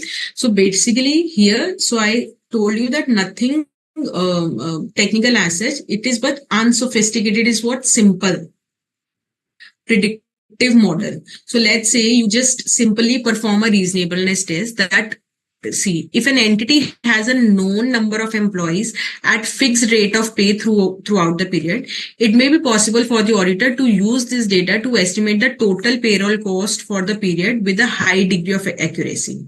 So simple prediction ही तो किया ना कि इतना employees हैं, इतना payment होता है, इतना amount होना चाहिए. Prediction. Unsophisticated is what? Simple calculation, basically. These 3 terms. Unsophisticated predictive model is simple formulae like the reasonableness test. So is it clear, Shoaib? See, linear regression was a complex method, statistical method. Sukaina, that was a complex method. There is a line which I have left. I have asked you to read. See, it says that page number 4.100. Various methods may be used to perform analytical procedure. These methods may range from simple comparisons to performing complex analysis using advanced statistical techniques. So advanced statistical techniques में क्या था? Statistical modeling. And simple comparisons is like this, कि reasonableness test किया या simple comparison किया of the industry data with the prior period or of the company data with the prior period or that of the other companies in the similar industry. ठीक है? Is it clear? Sukaina and Shoaib, please reply.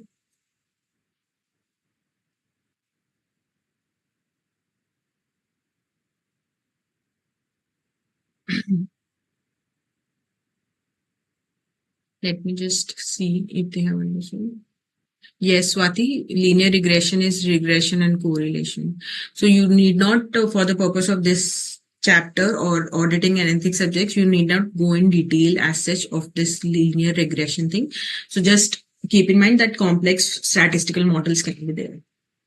So Sukaina is saying okay, Shoaib is saying yes, ma'am. Okay. Okay. Now investigating the results of the analytical procedure. So let's say according to the auditor, the let's say sales, the salaries figure. So according to the auditor, it should be 5 lakh, but it is appearing to be 7 lakh. So kya seedha auditor will give a adverse opinion or qualified or disclaimer? No. He'll inquire the management. He'll obtain, and whatever response management is going to give, he'll obtain appropriate audit evidence with respect to the management responses. So if management says that during the year, let's say with respect to sales only, there has been an increase of, let's say, let's say it should be, according to auditor, it should be an increase by 2%. However, it is an increase by 7%. So inconsistent is what? 5%. So the management may say that during the year, there has been an increase in the sales price. So will auditor just rely on whatever management response is there? No, he will perform audit procedures in order to obtain sufficient and appropriate audit evidence with respect to the management's responses, right? Now, even after performing the audit procedures, if auditor is not able to see, first of all, he'll inquire the management and he'll obtain audit evidence relevant to the management responses. So audit evidence relevant to management's responses may be obtained by evaluating those responses, taken into account the auditor's understanding of the entity and its environment, and with other audit evidence obtained during the course of audit. Simple. Then performing other audit procedures as necessary in the circumstances. The need to perform other audit procedures may arise when, for example, management is unable to provide any explanation, or the explanation together with the audit evidence obtained relevant to management response is not considered adequate. So auditor will perform other audit procedure in this case. Is it clear? Quickly send in your replies. And then we'll be discussing the last topic, which is what? Analytical procedure that assist when forming an overall conclusion. So when we were discussing as to at which stage the analytical procedures can be applied, so we saw that experienced auditor uses it at the planning phase, at the testing phase, and at the completion phase. Okay? So this is the last phase now.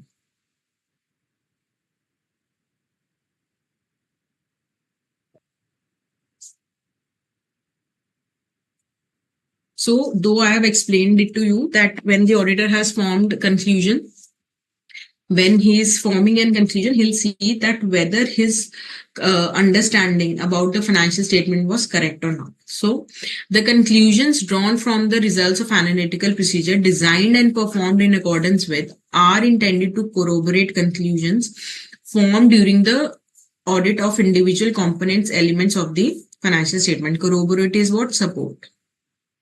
See, when the auditor is, performing various audit procedure, be it test of details, so there he's forming a conclusion that, okay, suppose he performed the audit procedures, test of details with respect to various items of the P&L. So there he has drawn conclusion with respect to the items of P&L that whether they are correct or not. So he has obtained he has formed a conclusion about those items. Now, let's say at the end, he again performs substantive analytical procedures, whereby he is calculating GP ratio, and that is also correct according to him. So the conclusion that he drew earlier, that is supported by his results of substantive analytical procedure that he now performed. Okay, now read this again. The conclusions drawn from the results of analytical procedure designed and performed in accordance with are intended to corroborate, support conclusions from during the audit of individual components or elements of financial statement. है ना? जैसे जैसे काम किया था वहां पर भी तो conclusion draw किए थे. This assists the auditor to draw reasonable conclusion on which to base the auditor's opinion, right? And The results of such analytical procedure may identify previously unrecognized risk of material misstatement. In such circumstances, SA 315 requires the auditor to revise the auditor's assessment of risk of material misstatement and modify the further planned audit procedure accordingly. So basically, suppose auditor, when he performed a test of details, according to him, the items of P&L were all properly calculated, accounted for, right?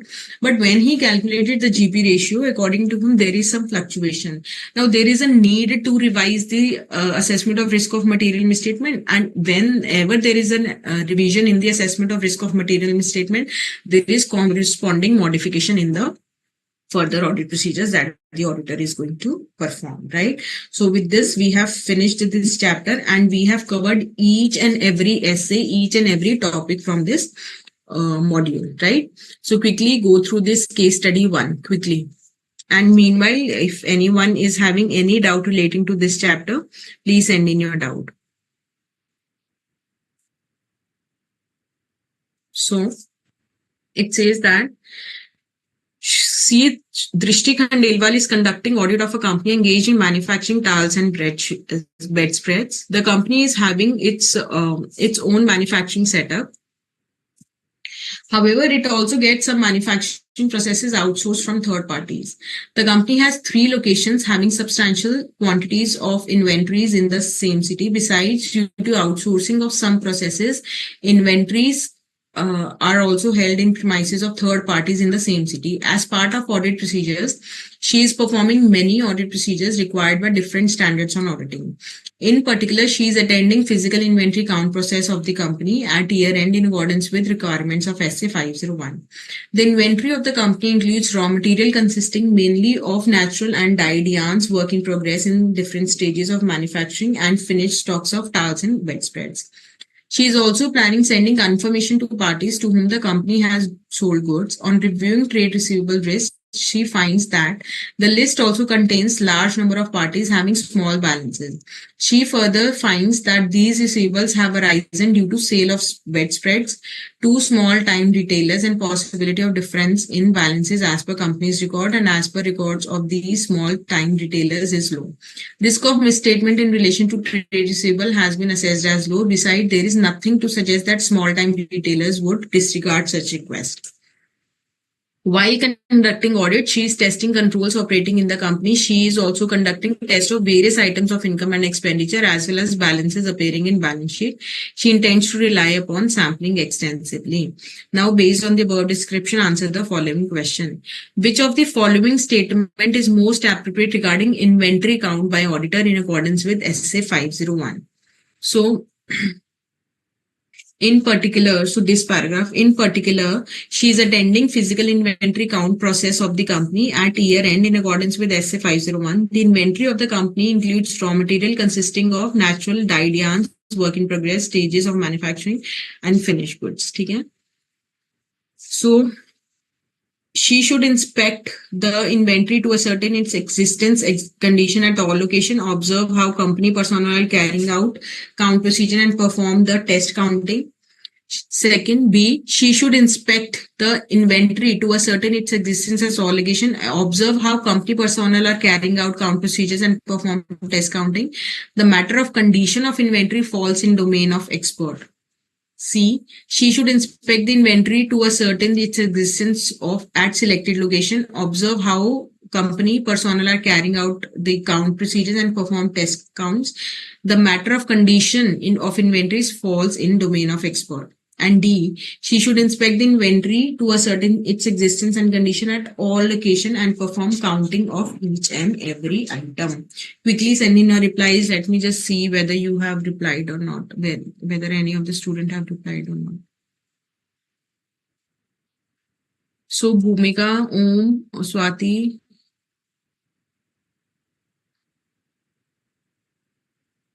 Bhumika, I'll explain interval sampling. Bhumika is asked to repeat interval sampling. Sukaina, check your answer. See, here it is mentioned, let us read this P point. She should inspect the inventory to ascertain its existence at all locations, observe how company personnel are carrying out count procedures, and perform test counting. And the matter of condition falls in domain of expert. If you remember, SA 501 is what existence and condition of inventory. So this is not correct. Okay? She should inspect, and यहाँ पे क्या है, matter of condition of inventory again falls in domain of expert. This is also not correct.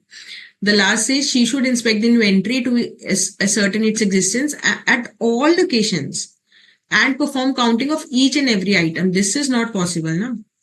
So she should inspect the inventory to ascertain its existence condition at all locations, observe how company personnel are carrying out count procedures, and perform the test accounting. If you remember, performing of test accounting is the correct answer. Okay. Then second, as regards inventory in line with third parties, which of the following statement meets the requirement of SA 501? She should request confirmation from third parties regarding quantity and condition of inventories held on behalf of the company, as well as request third parties to allow her to inspect inventories held by them. Both requirements are necessary to be complied with. B. She should request confirmation from third parties regarding quantity and condition of inventories held on behalf of the company, or request. So here it says that both are to be complied with necessarily, है ना? पर यहाँ पर क्या लिखा है? The word should is used.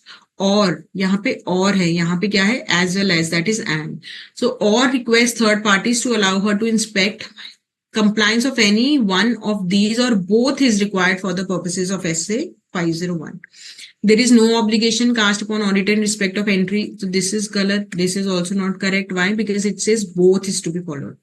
She should request confirmation from third parties regarding quantity, condition, value on behalf of the entity, and request third parties to inspect the inventories held by them. Compliance of any of these. See, here the term value is also mentioned, but SA 501 is about existence and condition only. So the answer is what? B. Let me just have a look at the answers that I'm getting. So Om Krishna, Swati, Bhumika, they are saying B, which is absolutely correct.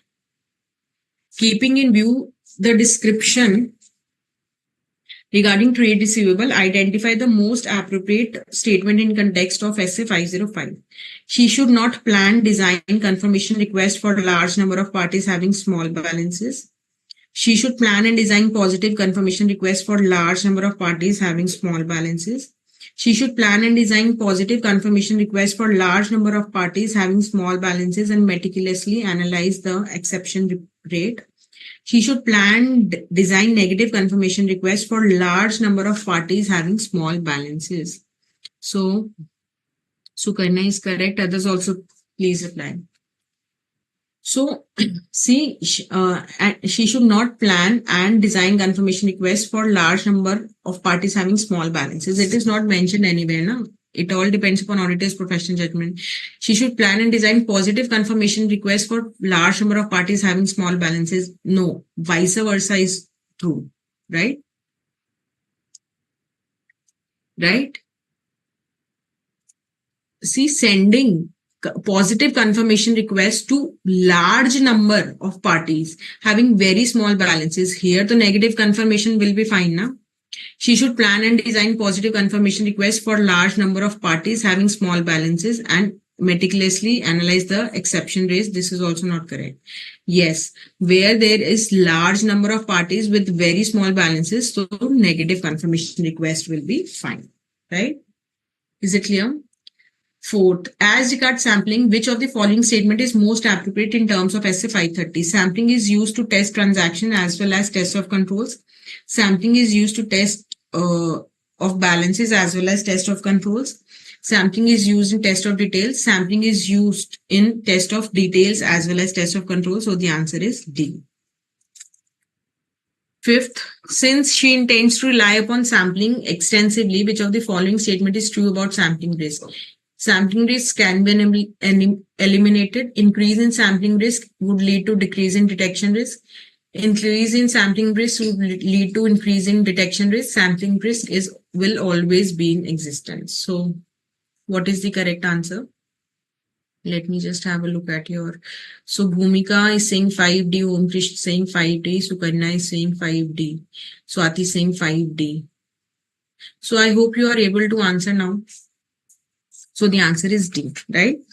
Now there is a doubt of, I don't remember, I think Sukaina Swati, with respect to interval sampling. We will discuss that. Meanwhile, you may send other doubts also. So she is having a doubt in essay 530, which is about interval sampling.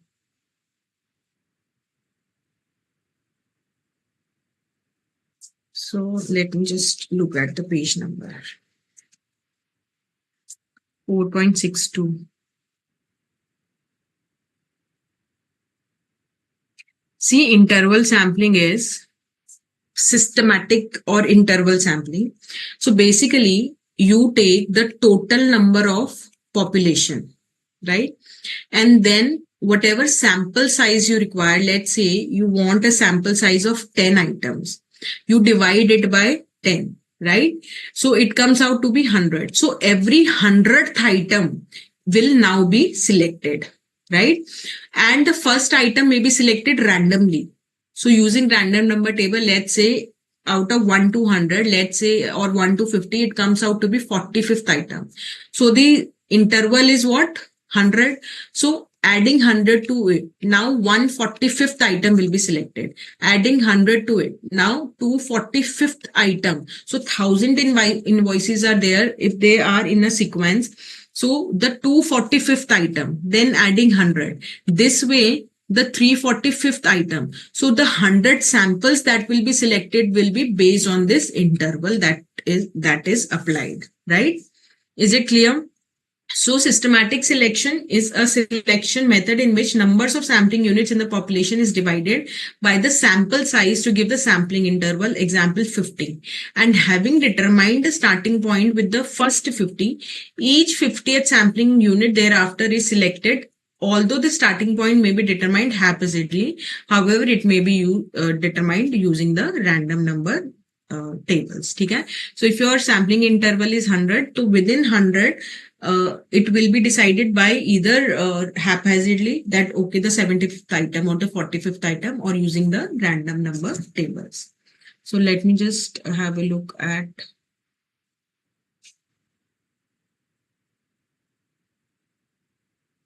See, Om Krishna, if you remember when we did inherent risk of material misstatement, we saw that it consists of inherent risk and your control risk, right? And we saw that audit risk is a function of what your risk of material misstatement and detection risk. And detection risk is a combination of sampling risk and non-sampling risk. So obviously, if the sampling risk is going to increase, the detection risk is also going to increase.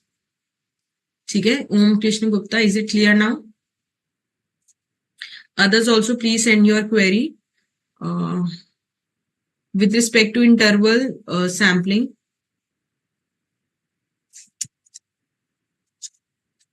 Komalpreet has asked a query. Let me just have a look at her query.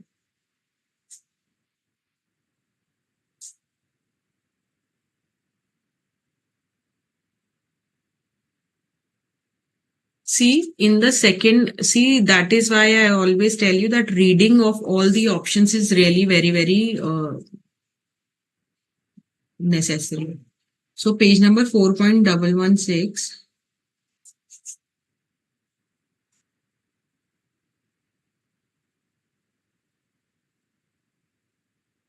So see, she's saying why this is not correct.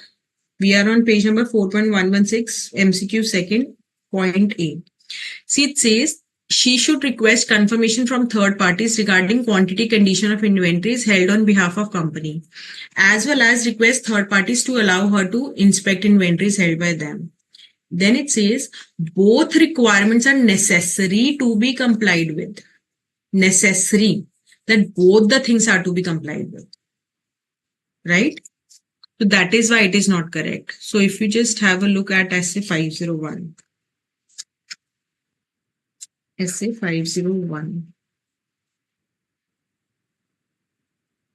So it is on page number.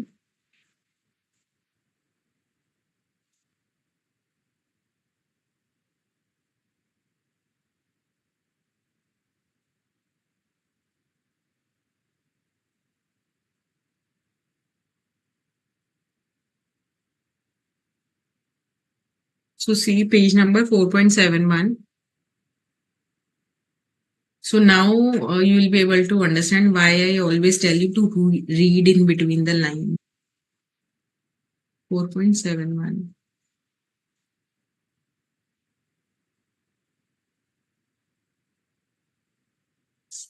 One or both, or, and that MCQ says necessary to perform both. Okay, so whose doubt was it? Komalpreet, is it clear?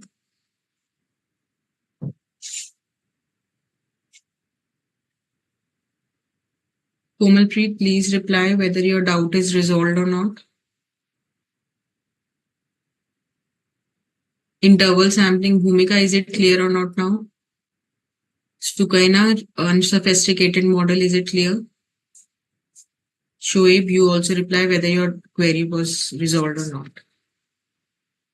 So students, we have completed chapter number 4. So Bhumika is saying understood, Swati is saying yes ma'am, Sukaina is saying yes. Shoaib, you also reply. So I hope that you all have understood, and you all have also understood as to how to prepare this chapter for your exam. And repeating it again, that this is a lengthy chapter, and the weightage of this chapter along with chapter number 6 is 12 to 18%, which is quite high. And if you see that direct practical questions can come from this chapter. Like essay 610 mein there are various topics having 3-4 points. So direct question can be asked. Same way essay 501 mein there are various points, right? So please do not leave this chapter. And if you will see that this is a practical based chapter and very logical chapter also. So as such, not much learning is required. If understanding part is clear, you will be able to write also, right?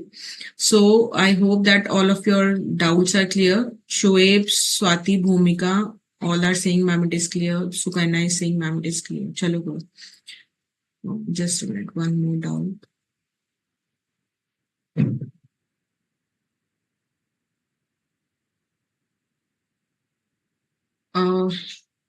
I do have the same doubt. Which doubt? Devashish Jaina, please specify which doubt. You have mentioned I do have the same doubt.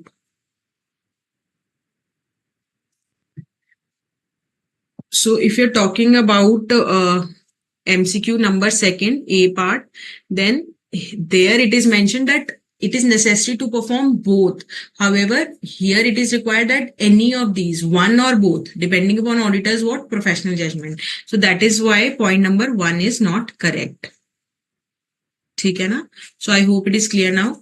So I hope that the entire chapter is clear to you, and now we will have the next session for chapter number 5, which is again very lengthy, but the weightage of that chapter is also really very, very high.